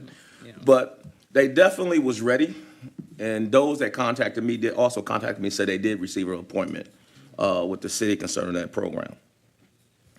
Speed humps. I'm still having an issue picking 3 streets within the 6th district for our preliminary process of speed humps. One of the reasons it seems like every street I pick, it comes back that it's an important major street that I can't use. And I'm not understanding that to a certain extent because I go to Detroit and they got speed humps everywhere. So I'm just trying to understand. A city this small, we have so many more important streets that I can't. There's really nowhere in the 6th district to.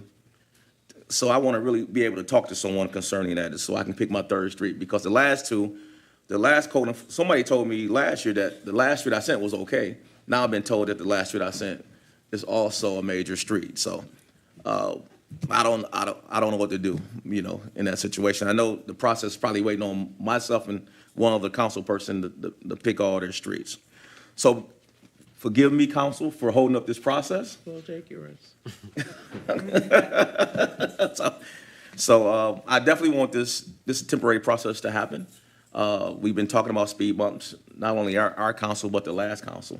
But I also want to bring up something about cameras. I know the administration was saying they was looking into trying to raise money for cameras along the dumping lines that's happening in our district. So I just kind of want to get some feedback in the future concerning how you come with the cameras. And all that, and I'm sorry, and I'm mumbling, I'm going on, but I'm sorry. But I've been gone, and I haven't really said too much at closing comment in a while. So good night. Thank you, guys. I love the 6th district. Thank code enforcement. Thank DBW for going back out and handling my concerns. And I know I'm tough. I am really tough. But I know 80% of the city love their city. 80% of the homeowners are fixing up their property. And about 65% of the businesses are taking care of their property. But I do know that there's a lot of pride in the city. And I want the staff to have the same pride that our citizens have when they go out and do jobs. So please forgive me if I'm too tough, but I definitely love the city and I do respect our staff. And I just want our city to continue to rise. We got a great momentum going. And I feel change in the air. And I know the residents of the 6th district feel change in the air because they tell me by texting me and saying thank you. So good night. And just to clear the record, even though they called the night before, the appointments were scheduled starting that next morning. That's exactly. Since that C word was thrown around. Well, good evening. I'm Mike McGinnis. I want to very briefly answer again, to respond to feedback from public comment. The mayor and city council's compensation per state law is set by a local officers' compensation commission. People in the city, they're appointed, they serve on it, it's got a number of people on it. They vote about what they think the rate should be. And then it comes to council, we can either ignore it and it goes into effect, or we can vote to override and decline and not approve what they do. So nothing can change for the elected officials in your city, which for Pontiac, that's the mayor and each city council member. Our compensation is set, and for city council, it's a low part-time situation. We are not full-time in our capacities, although we put in a ton of hours because, to Pro Tem Carrington's point, we love our city and we want to see all this continued progress to continue. So while there are compensation levels or amounts budgeted for in terms of things that might happen in the future, nothing happens in terms of elected official compensation. It's the only unique part in Michigan law that happens, and it's true in every city and township and in Michigan. That's how it goes. We do not override or overrule that, no matter what folks want you to try and believe. And So to I'm speak. not on that commission. What's that? And I'm no longer on that commission. That's right. That is so. Once he was elected to city council, Brett Nicholson, who had that experience, stepped down from that commission. And so just want to clear the air on that. Very briefly, hallelujah, that District 7 on the east side is going to have a repaved Pike Street from Eastway all the way through, leading into District 1. That's a big, big deal. Residents at each of our monthly District 7 meetings inquired, eager, anxious, concerned because of how deteriorated Pike Street is. This is a big, big deal. So we had Opdyke redone by the county last year plus ago. That's great for the east side. We've had Murphy Park doubled inside. Great news for the east side. Repaving of Pike Street is going to be awesome. The Clinton River Trail and the walking path is going to be awesome. We need your prayers and positive vibes so that way the state and the federal government seal the deal for the Martin Luther King Bridge restoration, which would be a very, very big deal for everybody, but especially those that live nearby. It's leading to a lot of congestion. And let's hope that the weather complies so that way southbound Woodward can be open as soon as possible. So for the sake of time, I'm going to leave it at that. Thank you to this city council for all the time that you invest. We give our prayers and well wishes again to Pro Tem Carrington and his family as those challenging incidents hopefully quickly become a rearview mirror and the family is stronger and healthier as the days go on. For the sake of time, I will leave it at that, except to say, do you know about Pride and Beautification Awards in the city of Pontiac? Nominations are open through July 15th. In person, by email, by mail, send them in. And if you have any questions, each of the city council members can help shepherd you in the right direction. You can visit the city's website, and the council page has the nomination forms. You can get them online, or we have hard copies here at City Hall as well. So let us know if you have any questions. Show some love to your neighbors and to yourself if you go the extra mile, because we want to celebrate you this year. With that, is there a motion to adjourn this meeting? So moved. Support. It has been moved by Councilman Nicholson, seconded by Pro Tem Carrington, that we adjourn this evening's meeting. Hearing no debate, roll call, Madam Deputy Clerk. James? Yes. McGinnis? Yes. Nicholson? Yes. Parker? Yes. Rutherford? Yes. Carrington? Yes. 6 yeas, no nays. That motion carries. We stand adjourned at 8:50.